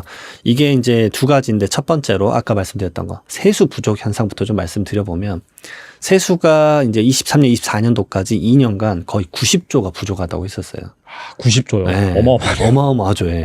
1년에 거의 한 우리나라가 이제 400조 정도 예산이 필요한데 거기서 한 3, 40조씩 연마다 비었던 것 같은데 근데 감사원에서 5월 말일자로 감사 보고서를 냈는데 그렇게 이제 세수가 부족했던 상황에 한 80% 거의 한 6, 70조 정도는 사실상 그 정부 윤석열 정권이었죠. 윤석열 정부에서 너무 우리나라의 경제를 장밋빛으로 예상을 했다. 그러니까 너무 크게 예상했으니 거기에 따른 예산도 너무 높게 잡혔었던 것 같다. 네. 이제 그런 상황이고 가장 최근에 이게 월마다 사실은 보고되고 있는데 국세 수입 동향이라는 게 나와요, 매월. 그 상황에서 보면은 올해는 작년에 비해서 지금까지 4월까지 나온 걸로는 왜냐면 4월까지 나온 게 5월 말일자로 이제 나오는데 지금 한 16.6조 정도 작년보다 많아요. 그럼 딱 갭 정도가 거의 다 메꿔진 상태거든요. 네. 그래서 저는 한 7월 말에 이 상황을 한 번 더 봐야 되는 게 이 세금 중에서 3개가 메인입니다. 이제 부가가치세, 법인세가 3월이 많죠. 그래서 그게 이제 반영된 거고, 그 다음에 하나 더 5월 달에 우리가 종합부동산세 되는데 그게 아마 7월 말에 반영이 될 거예요. 그러면 세수가 부족하네 마네 이거 좀 알 수 있을 것 같고, 그러면 그것에 대해서 지금 추경을 한 게 뭐 20에서 25조 한다고는 하는데 그 추경의 스탠스가 좋았네 말았네도 알 수 있을 것 같다. 근데 어쨌든 세수가 좀 부족하다라는 이제 스탠스가 되면 그러면 세금을 약간 만지작 할 수도 있겠다. 특히나 이제 주택 관련된 세금도 좀 그렇고 하니까. 예. 그런 부분이 있을 것 같은데 물론 이제 사실 부동산 세금보다 메인으로 이제 또 손볼 거는 사실은 뭐 법인세를 1%씩 구간마다 다시 올린다거나 이제 과거에 그랬었죠. 과거에 원래 10% 20%였는데 지금 9% 19%로 이제 바뀌었으니까 그 구간을 좀 바꾼다거나 뭐 다른 변수가 생길 수도 있을 것 같고요. 그 다음에 이제 두 번째로 방금 말씀 주신 대로, 이 어떤 상황일 때 세금을 더 내는 사람과 덜 내는 사람이 있냐라고 했었을 때, 주택 관련 세금은 이제 지역의 설정일 것 같아요. 왜냐면 세금이 이제 주택 관련된 세금 중과세 되는 게 조정 대상 지역이 묶였을 때 그렇거든요. 근데 3.19 때 3월 19일 날 이제 주택시장 안정화 방안이 나왔었습니다. 그러니까 지금 이 이재명 정부가 들어서기 전이죠. 그때 이미 이제 토호제로 다 묶어버렸어요, 다시. 뭐, 차차 해가지고 갑자기 풍선효과 가격이 올라가니까 강남 3구랑 용산을 다시 묶었었고, 그래서 이제 혹시나 걱정돼가지고 이제 엄청난 솔직히 말하면 세무조사가 있었어요. 자금 출처 조사나, 네네. 너 이거 부동산 어떻게 샀어 하면서 솔직히 말하면 서울시랑 국토부에서 많이 잡았었어요.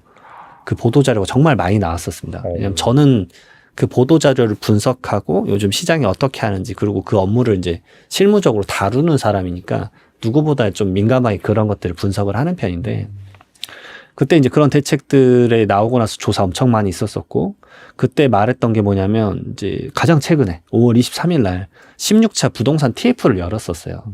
물론 이제 지금 이재명 정부가 들어서기 전인데 그때 했던 얘기가 뭐냐면은 이거 지금 풍선 효과로 다른 지역이 올라가고 있는 것 같아.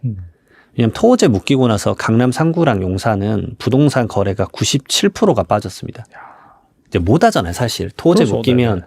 내가 실거주 2년을 해야 되니까 사실상 거의 불가능하실 거예요. 가격이 너무 올라갔기 때문에.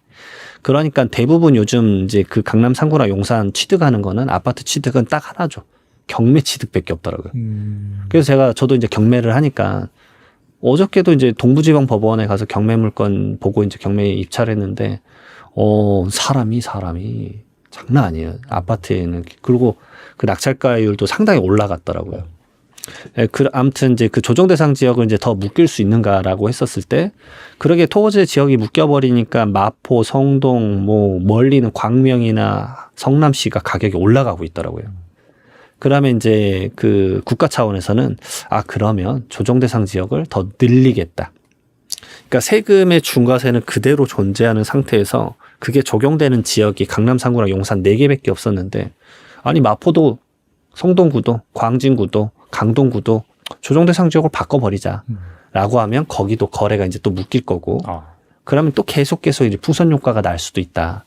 그러니까 한강벨트 라인은 이제 가격들이 지금 꿈틀꿈틀하니까 그러니까 아무래도 이제 가격이 더 올라가게 되면은 그런 생각을 안 할 수가 없겠구나. 저는 그래 생각이 됩니다, 지금. 부동산 자연스럽게 얘기해 주셨는데 이 부동산 업계가 새 정부에게 바라는 점들이 있다고 했는데 그게 무엇인가요? 우선은 이제 이 대선 때 항상 이제 다양한 이제 우리나라의 시각들을 이제 설문조사하고 인터뷰에서 이런 것들이 좀 반영됐으면 좋겠다 이런 것들 많이 하지 않습니까?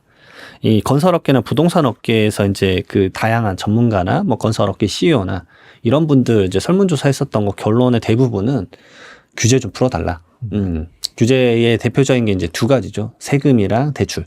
근데 사실상 대출 뭐 스트레스 DSR이 뭐 제가 알기로 곧 시작되는 걸로 알고 있어요. 7월부터 뭐 한 해 만에 하는데 그게 막상 이제 내가 어떤 형태로 호남형이냐 뭐 주기형이냐에 따라서 뭐 몇 년 기간으로 하느냐에 따라서 사실상 대출액이 많이 줄어들진 않는 것 같더라고요.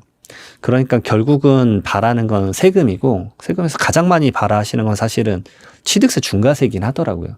근데 이걸 풀었을 때 시장이 또 갑자기 요동쳐 버리면 그게 이제 이재명 그 대통령이 말했던 아니 그 자꾸 건드리니까 시장이 왜곡되는 것 같아. 그러니까 안 건드릴래 라는 스탠스가 과연 계속 유지가 될 것이냐 아니면 이제 또 시장에 왜곡을 줘버리는 거냐 그것에 대한 고민은 진짜 할 것 같다라는 생각이 좀 듭니다 지금은. 이전 정부가 추진했던 유산 취득세가 국무회의까지는 의결이 됐었는데 세무사님께서도 현행 상속세보다 이 유산 취득세를 합리적이고 긍정적으로 평가를 해 주셨어요. 근데 앞으로 이 유산 취득세 어떻게 될까요? 이거 제가 계속 이제 트래킹을 하고 있는데 지금 방송 이 촬영하는 날 이쯤까지는 지금 이제 국무회의 통과하고 그것에 대해서 이제 소관위 아마 기획재정부일 건데 거기서 이제 어떻게 하느냐 위원들끼리 그 회의를 열어서 이제 이걸 그 다음 단계로 넘기냐 마냐 국회로 넘기냐 마냐 그거를 해야 되는데 그 과정에서 지금 멈춰 있어요 사실. 근데 개인적으로는 이제 안 될 것 같아요. 개인적으로는. 네네. 왜 그러냐면 이재명 정부가 이제 과거에 이제 민주당 스탠스가 그랬었습니다. 이제 유산취득세는 너무 급변하게 갑자기 바꾸는 거니까 우선 이건 약간 사회적 합의를 좀 더 도출해야 될 것 같고 지금 상황에서 우선은 일괄공제가 5억 원인데 이거를 이제 8억 원으로 그다음에 배우자 상속공제가 최소 5억 원이었는데 이걸 10억 원으로 그러니까 이 정도의 기본 공제가 좀 올라가면 그럼 한 18억까지는 세금을 안 내니까 이 정도만 해도 세금 내는 사람이 많이 줄어들 것이다. 근데 그게 뭐 틀린 말은 진짜 아니에요. 일괄공제가 3억 원만 올라가도 거의 한 40~50%는 이제 상속세 고민 거의 안 하셔도 돼요. 생각보다 많이 이제 그 고민하는 인원수가 줄어듭니다. 그리고 상속세가 이제 실질상 연마다 한 2만 명 정도 내외가 지금 신고랑 납부를 하는데 그 중에서 한 40~50% 없어지면 사실상 부담이 많이 없어지는 편이기는 해요. 근데 이제 서울이나 경기도권에 좀 고가주택 갖고 계신 분들은 내가 이 세금을 내야 된다라는 압박감은 사실이 존재하는 것 같아요. 그래서 이걸 이제 어떻게 조율할 것인가 문제인데 유산취득세는 그리고 지금 이제 전 정부의 이제 기획재정부에서 내놓은 안건이라서 지금 이걸 이재명 정부에서는 어떻게 다시 이제 흡수해서 뭐 형태가 변형될 수도 있는 거고 그러니까 지금 당장은 좀 힘들고 좀 시점을 조율한다거나 아니면 형태를 좀 변형한다거나 그런 식으로 반영이 될 것 같고 개인적으로 그거 반영이 정말 빠르면 저는 7월 말이라고 봐요. 왜 7월 말이냐면 매년 세제 개편안이 7월 말에 나와요. 근데 이제 제가 염려되는 것 중에 하나는 지금 막 이제 내각 구성하느라 정신이 없잖아요. 그리고 현안들 막 체크하고 계시고 막 점심 때 이제 김밥 먹어가면서 막 현안 살피신다고 하니까 그러면 이 상황에서 이제 빨리 내각 구성되고 세제 개편을 내놓을 때도 과연 이게 이제 입장이 맞을 것이냐. 왜냐하면 기획재정부 장관 이런 것들도 다 변경된 상태에서 지금 하고 있는 게 맞냐 이런 고민을 할 거니까 올해 안 되면 또 1년 훌쩍 넘어가 버리니까. 근데 저는 이제 상속세를 정말 많이 다루는 세무사 입장에서 그 상속인들은 사실 그 제도 개편을 정말 목 빠지게 기다리고 있어요. 왜냐면 저희 아버지가 사실 오늘 내일 합니다. 이런 분들 많거든요. 그렇죠. 네. 근데 이제 제가 그분들의 이제 사전 상속 플래닝을 해서 이것저것 절세를 좀 도와드리고 있는데 말씀을 드려요. 이제 제가 도와드리는 것도 물론 어느 정도 효과가 있지만 가장 파격적인 거는 공제 액수가 법이 바뀌는 거다. 근데 일개 세무사는 내가 법을 바꿀 수는 없지 않느냐. 법이 바뀌면 가장 파격적으로 세금이 줄어들긴 할 거다. 뭐 그래 말씀을 드릴 수밖에 없어서 상속인 분들은 이제 그 병행을 하는 거죠. 저랑 이제 절세 플래닝도 하지만 이거 개편이 좀 됐으면 좋겠다라고 이제 목소리를 좀 모으시고 그러고 있습니다, 사실. 부동산 세금 정책에 대해서 추가적으로 좀 질문 드리고 싶은데 이재명 정부의 최근 여러 정책 간담회에서 세금 정책만으로는 수요를 억제하지 않겠다라고 이제 발언을 했어요. 발언한 만큼 앞으로 어떤 방향으로 흘러가게 될까요? 진짜 어려울 것 같아요. 말 그대로 세금 정책에서 수요 억제하지 않겠다고 했으니까 아예 건드리지 않을 것 같고 그냥 제 개인적 생각인데 우선은 공급을 늘려야겠다는 거 계속 고민을 하실 것 같아요. 근데 기존에 이제 민주당 스탠스는 신도시 공약법이 좀 있었어요. 말 그대로 노무현 정권 때도 신도시가 좀 있었고 문재인 정권 때도 3기 신도시가 있었었고 뭐 지금 약간 뭐 어디 인터넷 커뮤니티 보니까 뭐 4기 신도시가 벌써 얘기가 나오더라고요. 근데 토지 수용을 많이 하는 입장에서는 신도시가 아직 지금 3기 신도시들도 매듭 안 지어진 데가 너무 많습니다. 아직 보상 안 끝난 데도 정말 많고 그렇기 때문에 그런 부분들이 차라리 조금 더 빨리 원활해진다고 한다면 건설 기반으로 경제도 좀 돌아간다고 한다면 그건 좀 괜찮지 않을까. 근데 이제 나머지 이슈들은 이제 너무 마이크로적으로 접근할 것 같다. 그러니까 핀셋 정책이 될 수밖에 없을 것 같아요. 왜냐하면 제가 지금 말씀드린 대부분의 지역은 서울 경기 지역이지만 오히려 다른 지역 같은 경우는 부동산 가격 지금 곤두박질 치고 있지 않습니까? 그러니까 양극화가 너무 심해졌죠. 네네. 거기에는 오히려 풀어주는 대책을 지금 정도로 풀면 안 돼요. 사실 지금 풀어주는 정책 아무도 문의 안 와요, 저한테. 왜냐? 그게 아무 필요가 없다라는 거 관심이 아닌가. 없군요. 네. 그러니까 막 이런 게 있습니다. 인구 감소 지역에 주택을 사면 주택수에서 빼줄게. 뭐 그다음에 그 비수도권에서 중공후 미분양 주택을 사면 말 그대로 우리가 악성 분양이라는 표현 쓰지 않습니까? 그런 거 사면 혜택 줄게라는 게 있는데 단 한 명도 저한테 물어보지 않아요. 왜냐? 그걸 살 생각이 없는 거예요. 아, 어차피 추가로 사면 또 주택수 늘어나는데 대출도 안 나오고 그거 산다고 한들 우리나라는 어쩔 수 없이 주택을 그냥 거주 리브의 관점에 있는 게 아니라 내가 힘들게 번 돈을 이제 보관하는 장소라도 개념을 가져가잖아요. 그러니까 내가 엄청 투기나 투자가 아니어도 가격이 유지되고 올라가길 바라는 마음이 있는데 그런 걸 사는 게 쉽지 않을 것 같다. 거기다가 요즘 매일 나오는 게 그 광역시들도 인구 유출이 엄청나지 않습니까? 막 1년에 몇만 명씩 빠져나가던데 뭐 상권 박살난 건 너무 많이 나오고 그러니까 그런 영향이 있으니까 그런 부동산을 산다? 제가 봤을 때는 쉽지 않을 것 같아요. 그러니까 더 정책적으로 풀어주지 않는 이상에는. 그리고 이제 많은 분들이 또 세금하면은 단골 손님으로 궁금해하는 부분이 또 현금 증여 이 맞습니다. 부분이거든요. 최근 현금 인출과 관련해서 주의할 점이나 새롭게 바뀐 부분이 있을까요? 요거 정말 문의들 많이 주세요.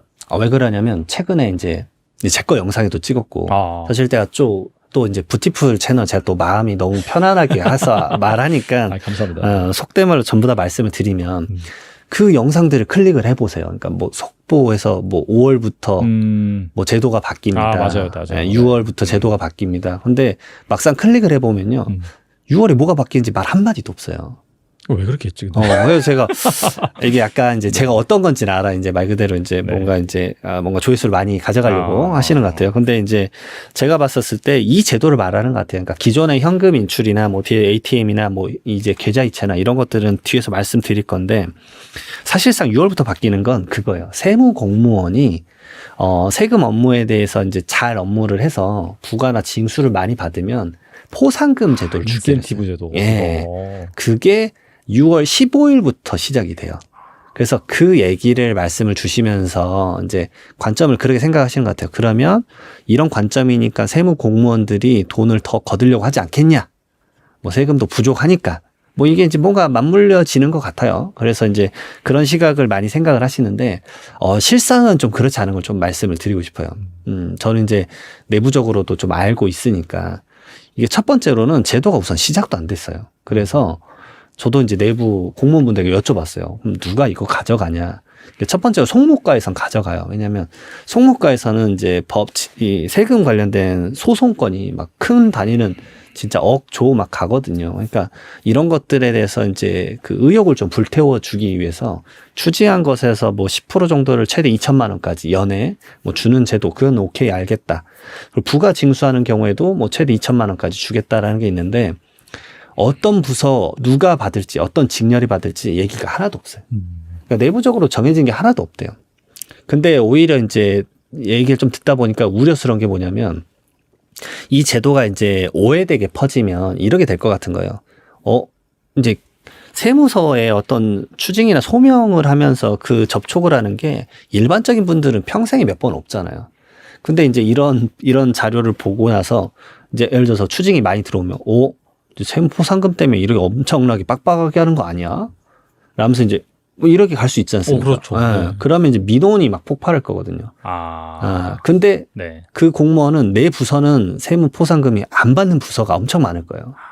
그러니까 모든 공무원들이 무조건 세금 추징만 하면 포상금을 받는다라고 이렇게 오해가 될까봐 그 얘기를 먼저 말씀드리는 거고, 그 다음에 원래 이제 했던 일을 똑같이 하는 건데 이걸 적용받는 그 납세자는 태어나서 처음일 뿐이에요. 그러니까 이것도 포상금 받으려고 강하게 하는 거 아니야?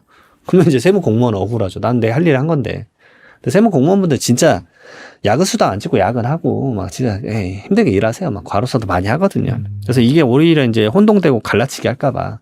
그리고 다 2천만 원도 아니에요. 300만 원짜리도 있어요. 그러니까 적게 거두면 너 300만 원 맥스야 해가지고 2천만까지 받는 사람 거의 없을 거예요. 그러니까 그런 것들을 조금 이제 구분해서 좀 영상 보셨으면 좋겠다. 부티풀에서는 좀 더 정확한 사실을 제가 안내 드립니다. 그리고 세무사로 일하시면서 가장 많이 또 듣는 질문이 ATM기에서 돈 뽑아서 주면 안 걸리지 않나요? 라는 질문이라고 하셨는데 여전히 그렇게 믿고 계신 분들이 많잖아요. 실제로 어떤가요? 진짜 많아요. 제가 이제 뭐 유료 강의 지속적으로 좀 하지만 거기서 이제 저는 이제 세금은 결국 개인사다 보니까 본인의 이제 사항을 물어보려고 제 강의 들으신 분들이 많아요. 그래서 현장에서 뭐 5분씩 짤막하게 답변 드리고 이러는 건데 정말 많이 물어봅니다, 아직도. 근데 이제 제 영상에서도 말씀드렸고 제 채널에서도 뷰티풀에서도 많이 말씀드렸지만 또 그래도 아니다 이렇게 왜곡해서 잘못하시는 분들이 있는데 첫 번째로 이런 질문하시는 분들이 ATM에서 돈을 뽑아본 적이 없는 분들이 많더라고요. 제가 좀 더 나아가 보니까. 그냥 여쭤봐요. 그러면 ATM에서 그러면 얼마나 뽑아보셨어요? 혹시 하면 돈 뽑아본 적이 없지. 그러니까 경험이 없는 분들이 이제 이래 생각하시는 거예요. 아, 그냥 ATM에서 한 1억 뽑아가지고 주면 어떻게 알까? 이제 이런 생각을 하는데 우리나라 시스템이 그렇게 호락호락하지가 않아요. 예.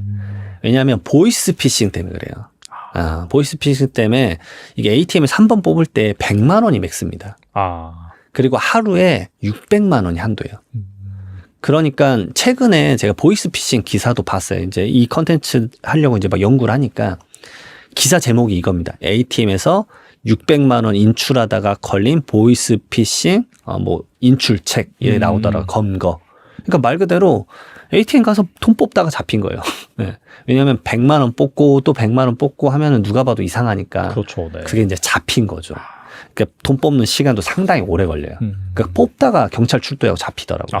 네, 진짜로. 네. 진짜 그렇습니다. 왜냐하면 은행에서도 봐요. 이렇게 보다가 저 사람 오늘 또 왔네. 매일 600만 원밖에 못 뽑으니까. 그러니까 보이스피싱을 만약 5천만 원 6천만 원 했다 그러면 10일간 뽑는 거예요. 그렇죠. 저 사람 또 왔네? 저 사람 또 왔네? 이러면 의심하니까 이제 또 뽑으러 왔었을 때 경찰이 와가지고 당신 돈 어디서 뽑는 거냐? 누구 하는 거냐? 라고 해버리면 잡혀버리는 거죠. 생각보다 돈을 뽑는 게 정말 쉽지 않다. 그리고 이제 돈을 뽑아서 걸리는 케이스는 이제 다음 질문에 나오니까 또 말씀을 드려볼게요. 바로 질문 들어보겠습니다. 그러면 ATM기로 돈을 뽑지 않고 은행 창구에서 뭐 현금을 뽑아서 주면 되는 거 아닌가요? 맞아요. 현금 뽑아서 주는 경우 이것도 마찬가지. 은행 창구에서도요.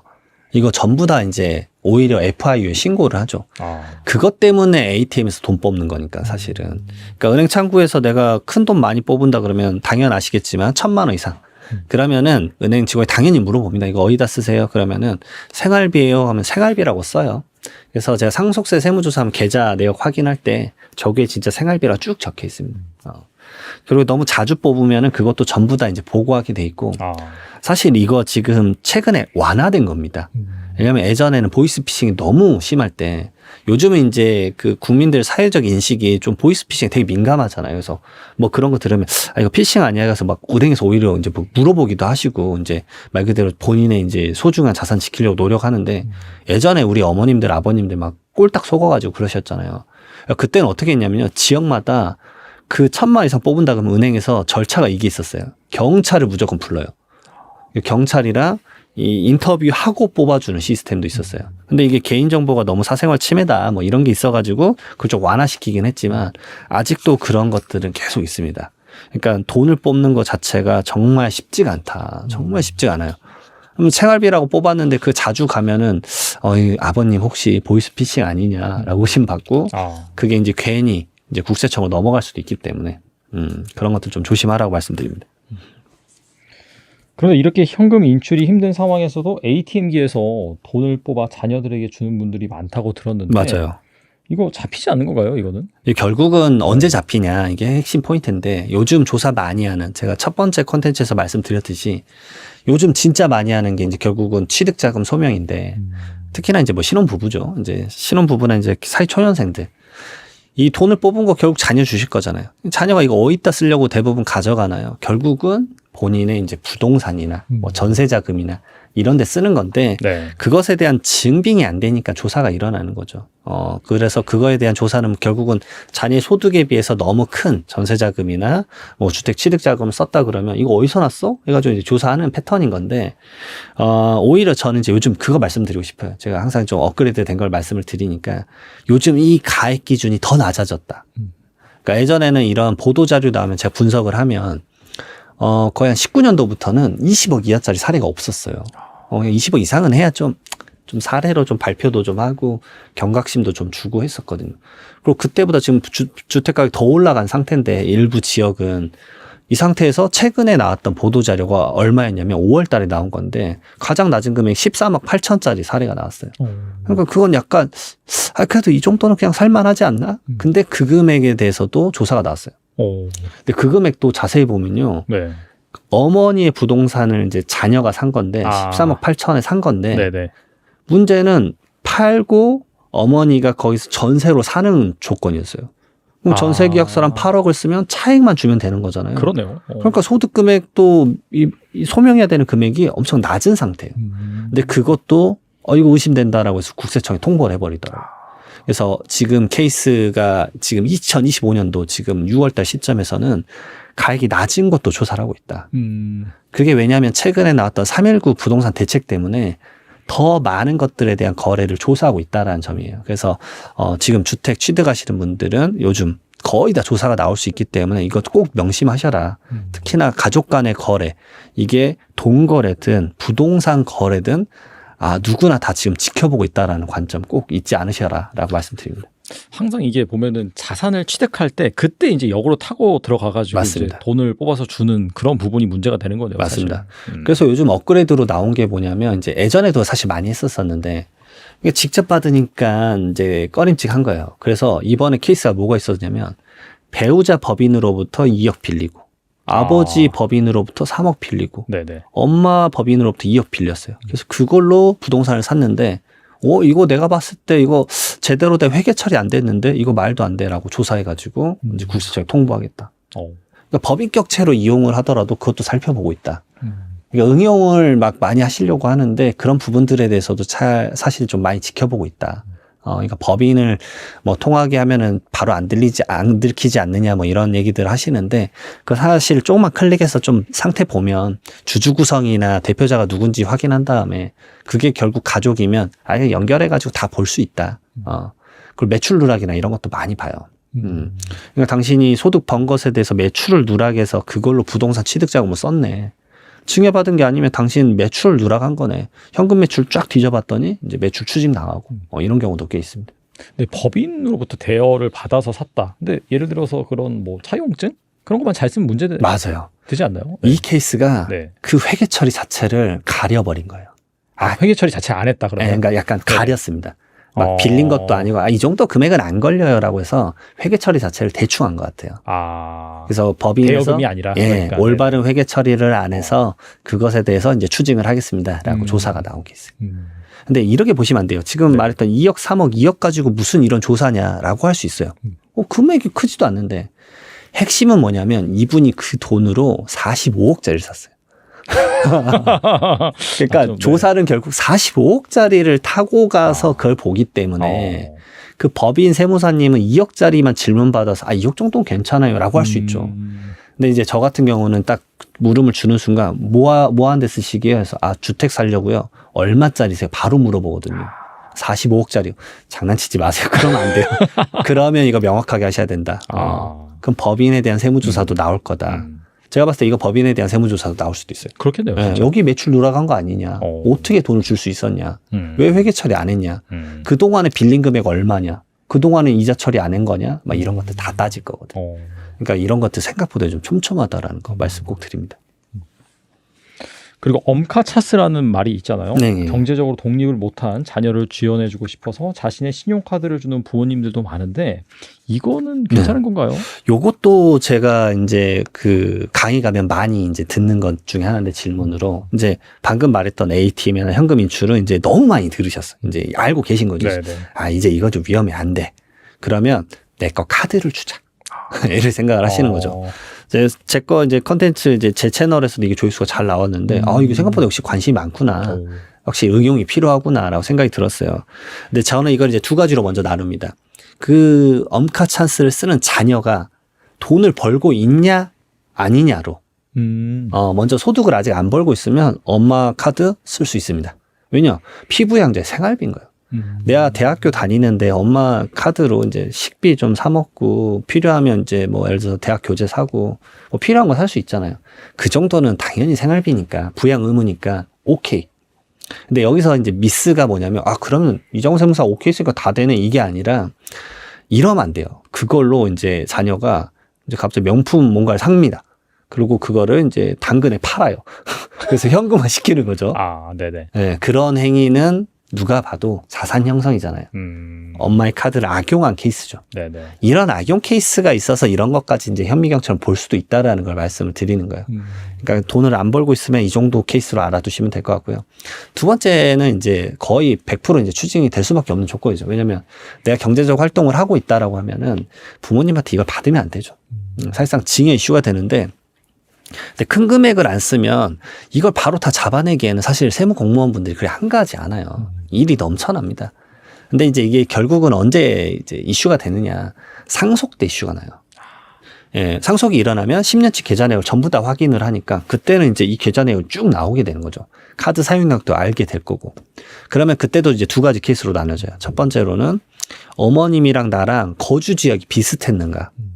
이게 뚝 떨어졌다고 해볼게요. 어머님이 이제 부산에 지내시고 부산에서 돌아가셨어요. 근데 난 서울에 있어요. 근데 어머님 카드가 자꾸 이제 뭐 어디 편의점, 강남역점 막 이렇게 나오면 누가 봐도 이게 어머님이 와서 매일 쓰는 것도 불가능할 텐데. 네네. 이제 그런 오해를 이제 받는 게 첫 번째죠. 이건 이제 어떻게 할 수가 없죠. 아.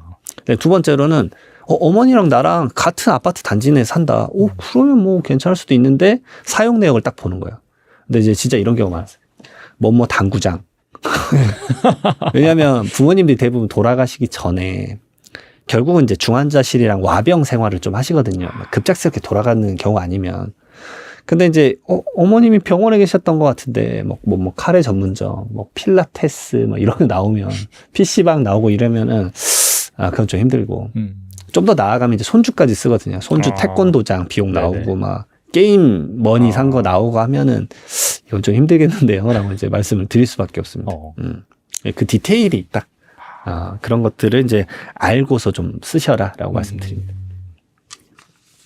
그리고 최근 세무사님께서 부모님 간병비를 절대 내주면 안 된다. 이렇게 말씀하신 걸로 알고 있는데, 이건 왜 그런가요? 이게 이제 불효자가 이제 울 수밖에 없는 건데. 그러니까요, 진짜. 네. 우리나라 사상에 맞지 않아요. 사상에 맞지 않는데 어쩔 수 없습니다. 왜냐하면 간병비를 내가 냈다고 하더라도 네. 이제 나 부모님 당연히 아버지 아프시니까 간병비 내줄 수 있잖아요. 근데 우선 첫 번째 간병비 비용이 셉니다. 세죠, 엄청 세죠. 네. 지금 한국은행 최근에 이제 통계로 나온 게 월 370만 원. 근데 제가 봐도 진짜 그 정도 쓰세요. 좀 더 쓰시면 좀 더 많이 쓰시는 것 같고, 그러니까 자녀들이 십시일반 모아서 어머니 거 아버지 거 간병비 내줄 수 있죠.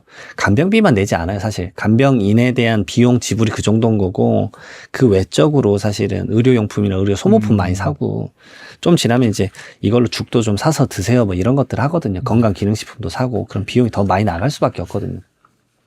근데 이제 돌아가시고 나서 이제 저에게 이제 저는 이제 상속세는 무료 상담을 무조건 해드리니까 돌아가신 분은 해주면은 이제 그때 말씀하시는 게 우리를 간병비 2년간 냈다. 이거 인정받아야 되는 거 아니냐 하는데 그 인정받는 항목은 없다. 그러니까 반대로 그 부모님이 나를 위해서 내가 돈을 못 벌 때 이렇게 이제 용돈 쓰라고 준 비용을 전부 다 증여로 추징하지 않듯이 그리고 아버지가 나 아팠을 때 병원비 내준 거로 증여세 추징하지 않듯이 반대로 나이가 드셨을 때 자녀가 부모님의 간병비나 병원비 내줘도 그건 인정해주지 않는다라고 말씀을 드릴 수밖에 없어요. 그래서 이것에 대해서 이제 첫 번째로 말씀드릴 거는 어쩔 수 없다. 아버님이나 어머님이 이제 현금성 자산이 많다라고 하면 그걸로 먼저 소비를 해라. 차라리 상속세를 낮춰야 된다.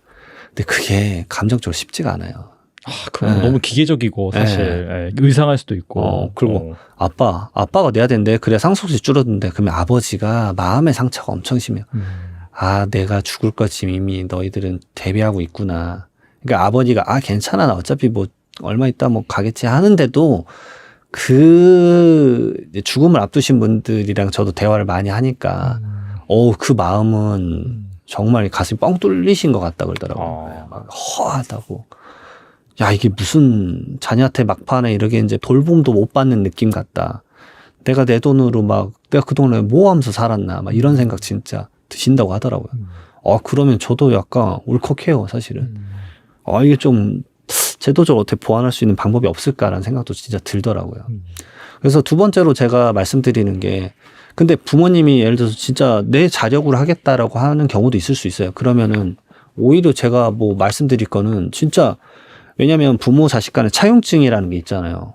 자녀가 부모님한테 그냥 돈을 빌려주는 거예요. 뭐 1억 원 빌려주고 차용증 쓰는 거예요. 엄마 갚어? 그리고 이걸로 간병비 내. 시스템이 이러면 그 시스템에 맞춰가지고 정정당당하게 딱딱 시스템하고 이자 받고 딱 맞춰버리면 그건 채무로 인정받으니까. 차라리 저는 그런 방안을 말씀드릴 수밖에 없는 시스템인 것 같아요. 이걸 이제 무조건 권하라는 방법은 아니지만, 이걸 이런 이제 채널에서 말할 수밖에 없는 그 상황이 우선은 좀 많은 분들이 이제 공감이 되지 않을까라는 생각이 듭니다. 뭐 그런 방안이 있긴 하네요. 네. 근데 이제 쉽지 않죠. 그걸 이제 와병했는데 아빠가 내 돈 1억 빌려갔다 하면서 아빠 차용증 써야 돼. 우리 이거 내용 증명 보내서 입증 받아야 돼. 이런 가족 간에 이제 뭔가 서류 작업을 한다라는 게, 그리고 그분이 이제 큰 병에 있는 상태에서 그런 걸 쓴다라는 게 이게 뭔 짓이냐, 막 이런. 왜냐하면 죽음을 앞두신 분들이 이제 다 내려놓고 싶어 하시잖아요. 그렇죠. 네. 그리고 마지막으로 하고 싶은 건 솔직히 따뜻한, 사실 우리 가족 간의 이제 사랑이나 이런 것일 텐데. 그러니까 상속세는 제가 항상 말씀드리지만 수치만 보면 안 되고, 이 가족 간 울타리 내에서 펼쳐지는 이제 감정 세금인데, 이런 것들을 좀 보듬어 줄 수 있는 그런 제도가 좀 나왔으면 좋겠다는 생각도 듭니다. 그리고 부모님이 살아계실 때 사전 증여를 못 받았는데 부모님께서 갑자기 돌아가시는 경우도 상당히 맞습니다. 많잖아요. 네. 이런 상황은 미리 대처하기가 힘든데 사망 후에 이 상속세를 줄이는 방법도 있나요? 요게 사망 후에 상속세 줄이는 방법이 상당히 쉽진 않아요, 사실은.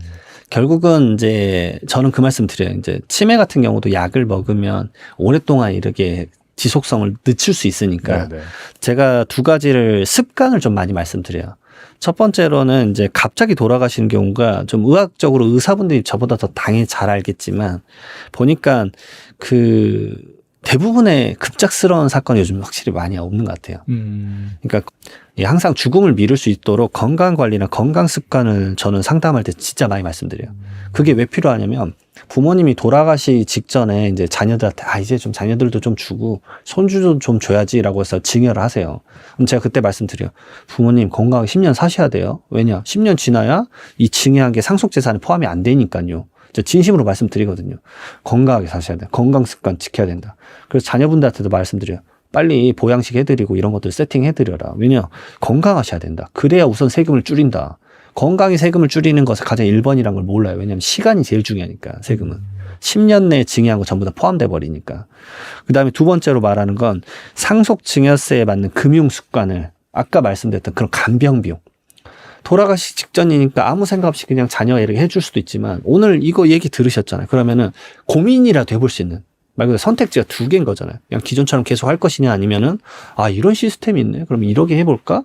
라는 것이 있을 수 있으니까 말 그대로 그것에 맞는 금융 습관 그리고 뭐 현금 인출해가지고 자녀 주면 안 걸리네 만에 뭐 잘못 모르고 있던 그런 금융 습관을 괜히 행동하지 마라.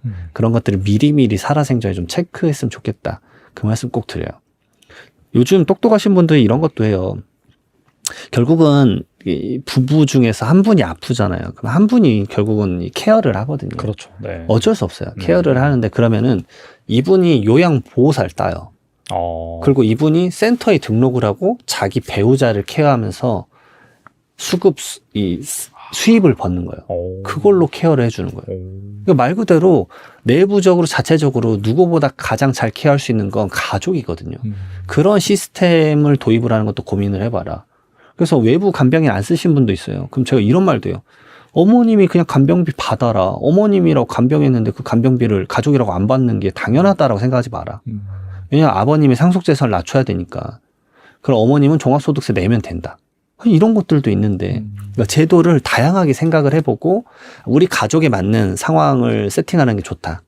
아예 모르셨으면 어머님이 간병하는 게 당연하지 하고 무상으로 그냥 간병하셨을 텐데 지금 방금 제 얘기 듣고 딱 두 가지가 더 늘어났잖아요. 세 가지가 됐죠. 그냥 간병할 거냐 아니면은 어머님이 뭐 요양보호사 해가지고 이렇게 국가로부터 돈 받냐. 아니면 세 번째 어머님이 직접적으로 요양 그 관련된 간병 비용을 급여 같은 형태로 받느냐. 뭐 다양한 형태가 있으니까. 이건 이제 결국은 이제 내가 어떻게 아느냐에 따라서 정말 다양하게 이제 상속재산에 변동을 줄 수 있다. 말씀드립니다. 그리고 월세를 받다가 세금만 3억 원을 내게 된 분들도 있다고 들었는데 이건 어떤 경우인가요? 이거 진짜 많습니다. 이것도 어쩔 수 없는 제도일 때가 많아요. 저도 이제 상속인분들 얘기 들으면 진짜 그럴 수밖에 없었네요 라고 들을 수밖에 없는데 아버지가 뭐 아파지신 거예요. 근데 이제 부동산 임대업을 하고 계신 거죠. 근데 아프시면은 요양원 있고 막 그러니까 새 임차인 들어오면 임대차 계약서 쓰러 못 가잖아요. 그러면은 결국은 이제 대리인이 가서 뭐 배우자나 자녀가 가서 대신 쓰고 그냥 저한테 돈 주세요. 왜냐면 아버지 어차피 간병비나 그런 거 제가 합니다. 그래서 뭐 가족관계 증명서 떼가서 이렇게 이제 위임장 써가지고 그렇게 하는 경우가 많아요. 근데 그러게 되면은 살아생전에는 이걸로 어차피 아버지 간병비 쓰고 하는데 뭐 당연히 내가 받아서 그냥 결제하면 되지 라고 생각을 하는데 돌아가시면 얘기가 완전 달라지는 거죠. 이게 잘못된 아까 말씀드렸던 습관 중에 하나인 거예요. 왜냐면 가족 명의로 받아버리면 그때부터 바로 뭐로 보냐면 어쩔 수 없어요. 증여로 보이는 거죠. 아니 이거 아버지 거 임대소득인데 왜 당신이 받냐. 이거 다 증여다 라고 해서 증여세 추징을 해버릴 수 있는 거예요. 그것도 이제 두 가지로 나뉘는 거예요. 그게 배우자와 그 외의 상속인으로. 그러니까 배우자 같은 경우는 그래도 공동생활 영위 관점을 좀 많이 봐주거든요. 그러니까 배우자가 받아서 그걸로 생활비 쓰고 음식 요리 사고 했으니까 좀 더 잘 넘어갈 수 있는데 이제 소명에 대해서 인지를 해주는 거죠. 근데 이제 배우자가 아닌 사람, 뭐 자녀나 가끔 며느리도 있어요. 며느리가 집에 있고 뭐 아들은 집 밖에서 이제 사회 활동해야 되니까 며느리한테 막 몇 억 준 거예요. 그게 쌓이면 10년간 몇 억이거든요. 그거 세금 막 맞으면 3억이고 막 그런 경우가 진짜 허다합니다. 그래서 이런 거는 전 웬만하면 하지 마라. 아니면 할 거면은 차라리 뭐 치매가 중증이다 그러면 성년 후견인 제도 확인해가지고 좀 받는 경우도 있고. 그다음에 두 번째로는 그 임대료 자체를 과소 또는 미신고하시는 거예요. 왜냐하면 그동안에 뭐 주택 임대사업자 이거 주택 하나 뗄랑이 있는데 이거 뭐 소득신고 해봤자 뭐해 라고 하시다가 이제 상속세 일어나면은 임대소득 계속 받고 계셨는데 종합소득세 신고 하나도 없다. 상속세는 됐고 우선은 이거 몇 년 찍고 추징하겠다. 네네. 그러면 그 액수가 이제 엄청 커질 수 있어요. 그러니까 이거 잘못된 거 습관들 고치셔야 됩니다. 그러니까 이 돌아가시기 전까지 세무서에서 연락 한 번도 안 오니까 종소세 안 내도 되나 보다 진짜 많거든요. 왜냐하면 아버지가 직접 다 컨트롤 하셔서 자녀들은 사실 입도 뻥끗 못했다. 근데 막상 열어보니까 아버지가 세금 신고 한 번도 안 하셨던 거. 막 그런 경우가 있습니다. 좀 주의를 하셔야 된다. 네. 지난달은 이 종합소득세 신고의 달이었는데 이 종소세를 정확하게 신고를 해도 자칫하면은 세금을 더 내는 경우가 있다고 합니다. 이건 어떤 경우가요?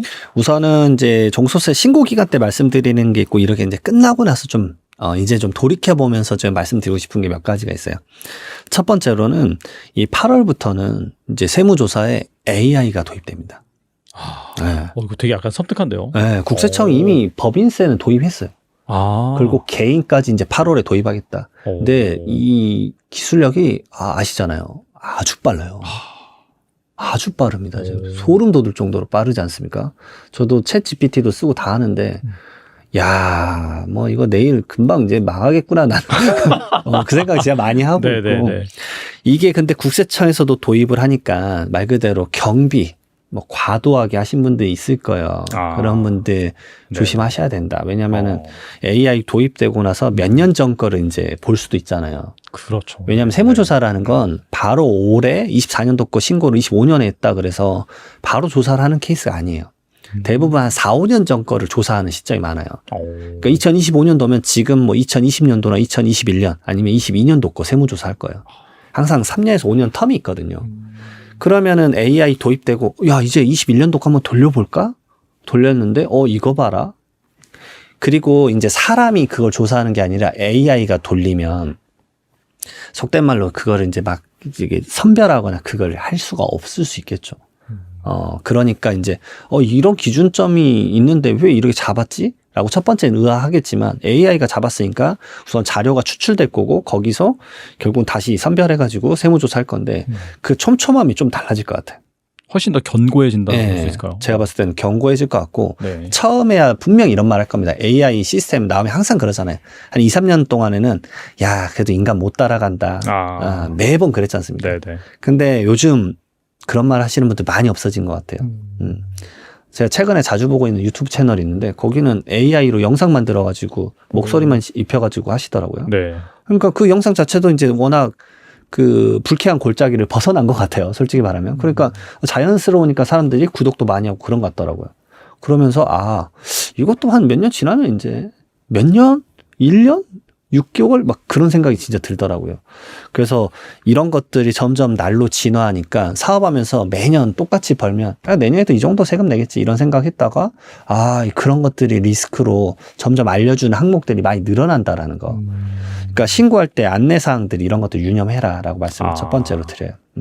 그리고 좀 더 이런 것들 집중하셔야 돼요. 뭐 똑같은 패턴 매번 똑같겠지 세금은 이 관점이 아니다라는 거 꼭 말씀드리고 싶어요. 그래서 올해까지는 뭐 그래 넘어갔을지언정 내년에 다를 수 있다. 자, 근데 두 번째로는 진짜 신고 놓치는 분들이 있어요. 그러면 빨리 신고해라라고 말씀드려요. 지금 6월 달이니까 아직까지는 괜찮다. 왜냐하면은 신고 놓치시는 분들이 모르겠다 해가지고 막 넘어가고 연락 안 오면 괜찮겠지 하는데 아닙니다. 세무서는 다 알고 있으니까 빨리 신고해야 돼요. 왜냐하면 그 미신고 무신고하면요 1개월 이내에 자진 신고하면 이게 가산세를 50% 감면을 해줘요. 그런 제도가 있습니다. 그러니까 내가 몇 개월 이내에 자진 신고라면 줄어드는데 1개월 이내에 하는 게 제일 좋아요. 그러니까 그런 가산세를 줄이기 위해서라도 빨리 신고를 놓쳤으면 해라. 제가 그래서 항상 말씀드리는 게 이제 마지막 날에 혹시나 내가 신고해야 되는 걸 알았다 그러면은 우선 막 집어넣어라. 우선 임의의 숫자를 집어넣어서 우선 이제 수정을 하면 되니까 추후에. 그러니까 그걸 막 과도하게 하라는 게 아니라 뭐 매출은 당연히 내 거 홈택스 가면 매출 얼마 벌었는지 쭉 나오니까 그 금액 넣고 그다음에 쓴 경비는 본인이 사업용 계좌 쓰시잖아요. 그럼 그 사업용 계좌에서 뭐 예를 들어서 이게 전체가 100인데 그러면은 제가 항상 말씀드려요. 좀 적게 해서 신고하세요. 한 70% 정도. 그냥 그중에 경비가 진짜 아닌 것도 있을 수 있으니까. 그렇죠. 네. 뭐 가사 경비도 있을 수 있으니까. 한 70%에서 우선 집어넣는 거예요. 그래서 우선 세금 내고 그다음에 수정해서 돌려받을 거 있으면 돌려받는 시스템으로 해도 되니까 경정 청구해라라고 말씀드리고 세 번째는 손실이 많이 났어요. 제가 이제 누구보다 사업자분들을 마이크로적으로 많이 보는 직업인 것 같아요. 사실상 뭐 이 직업은 뭐 원래 평균적으로 얼마 번다는데 뭐 이런 거 엄청 많잖아요. 솔직히 말하면 요즘 전문직분들 진짜 어려워요. 전문직분들 돈 무조건 번다고 생각하는데 네. 제가 그분들 거 이제 이 기장이란 걸 하지 않습니까? 뭐야? 힘드신가? 요즘 이거 어떻게 된 거야? 막 이래요. 뭐 의사나 변호사나 네. 뭐 그런 분들 말씀하시는 그렇죠. 거죠? 그리고 이제 뭐 변호사분들은 뭐 네. 1년에 광고 비용으로 뭐 억대 이상 씁니다. 진짜. 예.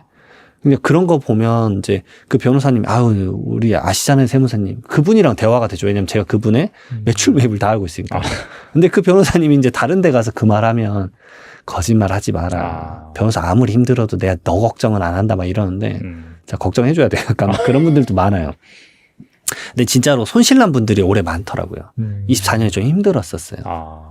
손실난 분들이 있는데 가끔 그런 분들이 막 신고를 안 해요. 모르겠다. 뭐 세금도 어차피 안 내는데.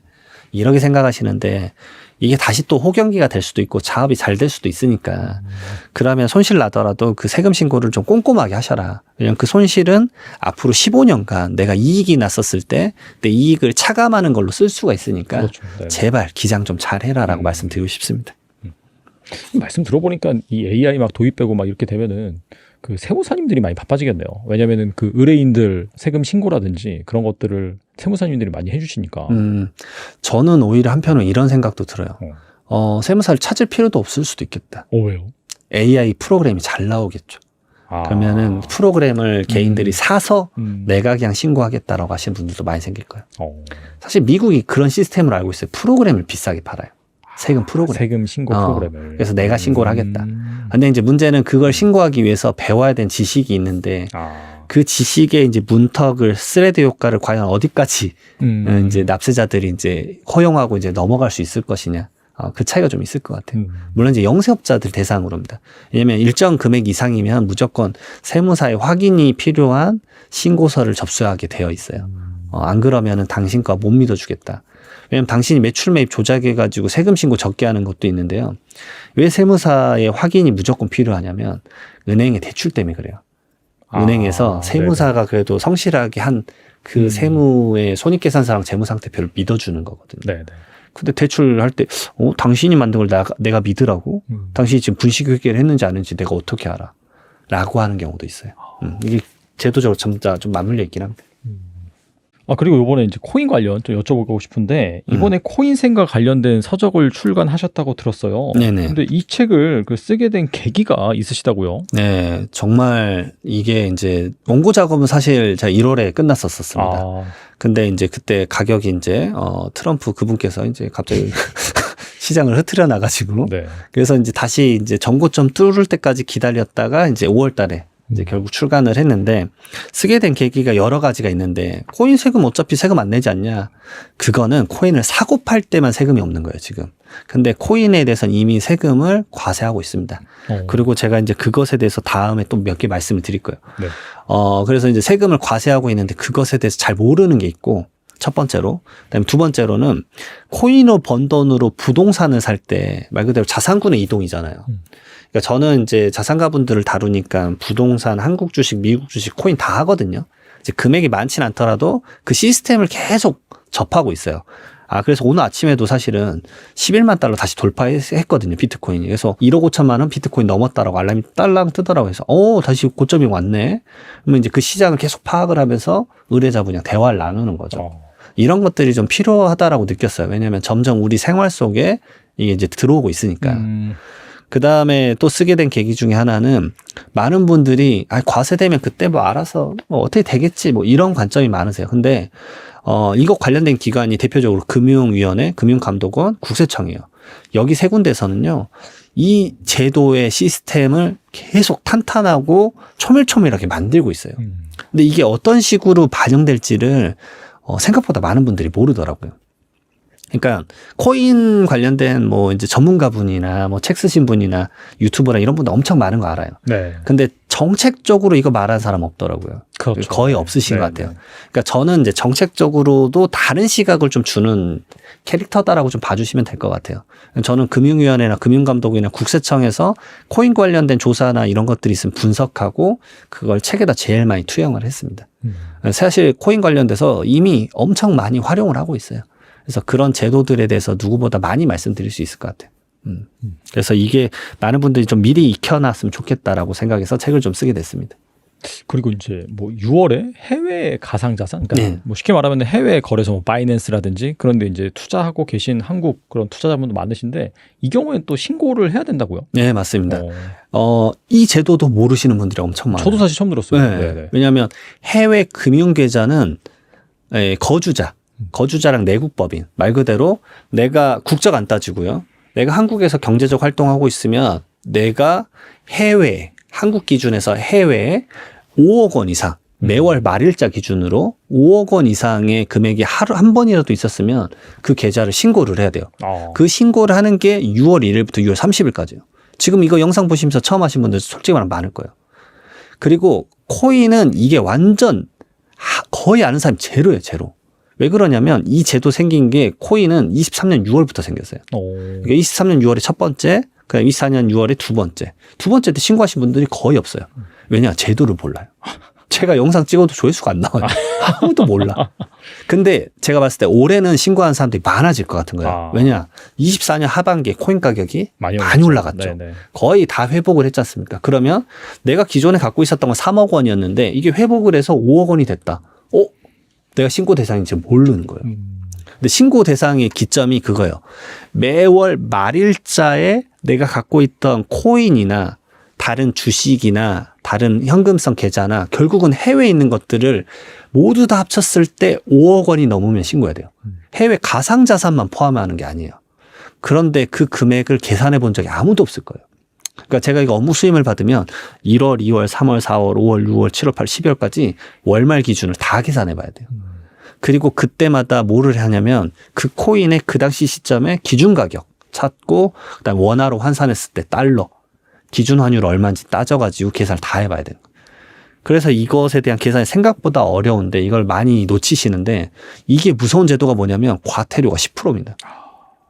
그러니까 무신고든 과소신고든 10%예요. 그러니까 내가 10억이 있었는데 아무 생각 없이 신고를 안 했어요. 그러면 당신은 1억 원의 과세를 받을 거예요. 근데 지금 안 할 수도 있어요. 왜냐 제도적으로 미흡할 수 있거든요. 근데 몇 년 지나고 나서 이제 똑똑똑 하는 거죠.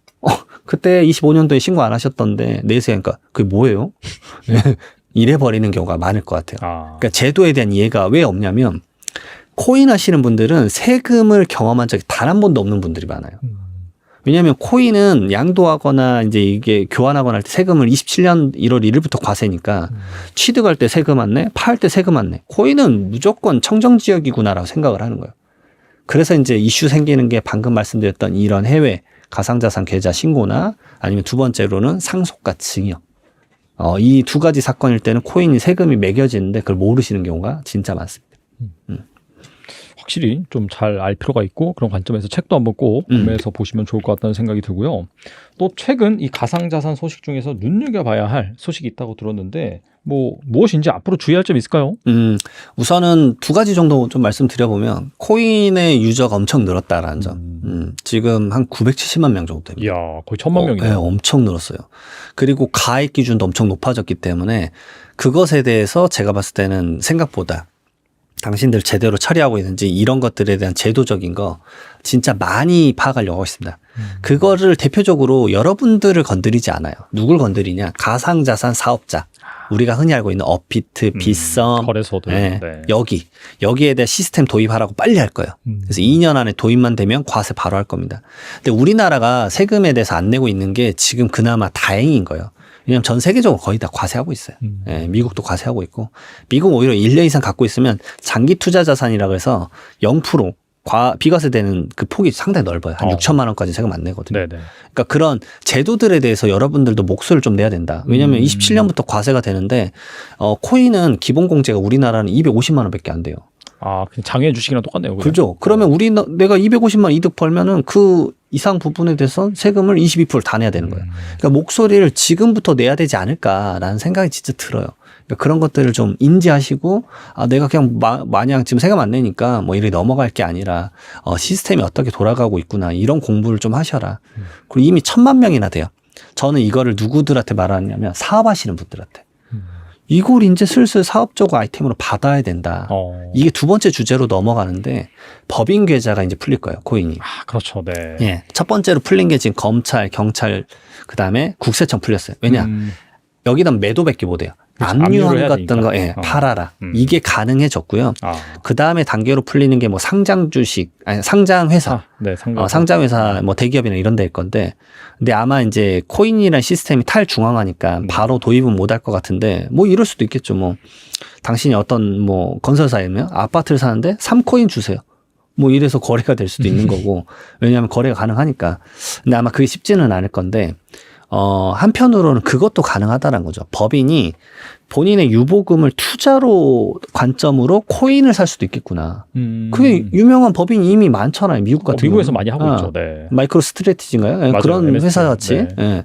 그런 회사 같이 법인이 막 무작정 코인만 사는 거잖아요. 가격 올라가면 주가 완전 올라가니까. 그런 법인도 제가 봐서 생길 것 같아요. 거기다가 이제 점점 나아가서 한 4단계까지 풀리면 일반 법인들도 이제 코인을 거래할 수 있는 계좌를 트게 만들어 주거든요. 근데 OECD에서 법인이 코인 계좌 못 만드는 나라가 또 거의 유일하게 우리나라예요. 개인 계좌만 만들 수 있으니까. 그래서 저는 예를 들어서 이게 여러 번 말씀을 인터뷰 갈 때마다 말씀드리는데 저는 법인 계좌 풀리면 전 세무 수수료를 코인으로 받을 거예요. 이게 마케팅 효과라고 전 봐요.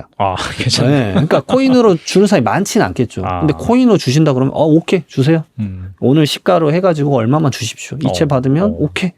그리고 그거 어떻게 하냐면 그 날짜에 기준 가격으로 매출만 제대로 인식을 하면 돼요. 회계 처리만 제대로 하면 되거든요. 저는 그 코인에 대한 회계 처리 방법도 어떻게 하는지 이미 다 알고 있기 때문에. 왜냐하면 이게 필요한 이유가 이런 분이 있었어요. 자기가 이제 러시아랑 무역을 하는데 우크라이나랑 전쟁을 하니까 이 루블의 가치가 불안해 죽겠다. 그래서 나는 코인으로 받고 싶은데 받아도 되냐? 그러니까 받아라. 개인 사업자면 받아도 된다. 받아가지고 그 가액만 제대로 명시해서 계상해라. 루블은 막 지금 어떻게 될지 모르니까 그렇죠. 네. 그 변동성의 불안함을 가지시더라고요. 그러면 코인이 오히려 나올 수 있겠다. 그래 말씀드립니다. 그래서 이런 관점들, 새로운 소식들에 대해서 좀 지속적으로 좀 알고 계시면 본인에게 좀 응용을 할 수 있지 않을까 생각이 듭니다. 그리고 이 코인 거래를 하다가 세금을 최대 5배까지 맞을 수도 있다라고 하셨는데 어떤 경우가요? 이게 이제 코인이 호경기 됐었을 때 이거 좀 주의하셔야 돼요. 최근에 이제 있었던 케이스인데 리플을 증여해 주냐, 리플을 살 돈을 증여해 주냐 이 차이예요. 왜냐하면 리플을 살 돈을 증여해 줬다고 해보겠습니다. 그러면 뭐 1억 5천만 원을 증여했다고 해볼게요. 그럼 자녀한테 성인 자녀니까 5천만 원 빼고 1억 원에 대해서 1,000만 원 증여세 10% 구간이니까 내고 끝입니다. 그리고 자녀가 그걸 받아서 리플을 사는 거예요. 그러면 이제 리플 가격이 오르면 그건 자녀 거죠. 근데 최근에 24년 10월 11월에 그분은 코인 잘 하시는 분 같아요. 내가 그때 그 말 듣고 코인을 샀었어야 되는데 리플을 샀었어야 되는데 아직도 지금 너무 많던데 그때 한 1,000원, 1,100원 했었어요. 야. 그래서 자녀한테 리플을 무조건 1억 5천만 원짜리 줘야겠대요. 그래서 어떻게 하면 좋겠냐니까 올라갈 것 같으시면 현금으로 줘야 된다. 왜 그러냐니까 리플 코인을 1억 5천만 원치 주면 지금 시점에서 1억 5천만 원 준 거지만 사실 코인은 그 상속세 및 증여세 시가 계산을 할 때는 전후 한 달간 평균액으로 계산하거든요. 그게 국세청 홈택스 가면 매월마다 약간 종가 개념이 나와요. 우리 주식 다 종가 개념 나오지 않습니까? 주식이 그거거든요. 2달간, 전후 2달간의 종가 평균액으로 이 주식 가치를 매겨요. 맞아요. 네. 그러니까 내가 주는 날이 전혀 상관이 없어요. 주는 날은 1,000원이어도 이게 올라가면 평균액 내버리면 이게 확 떠버리거든요. 근데 그분이 그 케이스였던 거예요. 리플이 올라갔는데 아시지만 10월, 11월, 12월에 얘가 4,000원까지 가죠. 그러니까 만약에 그때 리플을 줬으면 계산을 해봤는데 지금 1억 5천 증여한 게 거의 3억 이상이 되더라고요. 그럼 1,000만 원 증여세 낼 게 갑자기 4, 5천만 원 늘어나더라고요. 그러니까 자녀는 어차피 이득은 받지만 말도 안 되는 증여세를 내버린 상황이 펼쳐지는 거야. 그러니까 주식도 마찬가지지만 가격이 올라갈 것 같으면은 현금으로 증여를 하는 거고, 근데 반대로 가격이 내려갈 것 같다. 근데 얘가 다시는 올라올 것 같아. 그러면은 이때는 그 주식이나 코인 자체를 증여하는 게 낫다. 그래 말씀을 좀 드려요. 그러니까 지금 같은 상황이면 다시 아까 호경기가 왔잖아요. 그러면은 현금을 주고 그거를 이제 너가 사게끔 만드는 게 낫지 않을까. 근데 이제 자녀가 이제 미성년자면 사실 계좌를 못 만드니까 네. 좀 쉽지는 않을 것 같긴 하고. 물론 이제 할 얘기가 더 많기는 한데 이 정도 틀만 먼저 알아두시면 좋을 것 같고 다음에 또 코인 관련된 소식은 계속 부티풀에서 제가 업데이트하도록 하겠습니다. 네, 오늘 나와주셔서 정말 좋은 말씀 많이 해주셨는데 끝으로 이 영상을 보고 계신 분들 위해서 한 말씀만 부탁드립니다. 계속 세금은 정책적인 게 있는 것 같습니다. 지금 오늘 많이 말씀드렸던 부동산도 그렇고 상속증여도 그렇고 코인도 그렇고 정책적인 게 계속 변동을 좀 주는 것 같은데 이런 부분들은 제가 이제 최대한 빨리 업데이트하는 편이기 때문에 그런 부분들 부티풀에서 계속 말씀드릴 수 있도록 하겠습니다. 네, 정권이 바뀌면서 새 정부가 출범하면서 세제 같은 경우에도 앞으로 좀 바뀔 거라고 예상이 되고 그 부분에 대해서 잘 말씀해 주셨기 때문에 꼭 한번 보시고 특히나 이 코인 투자자 1,000만 명에 달하는 그런 상황인데 이거 해당되시는 분 많을 것 같거든요. 꼭 이번에 출간하신 책도 한번 사보셨으면 좋겠습니다. 지금까지 이장원 세무사님 나와주셔서 감사합니다. 네, 고맙습니다.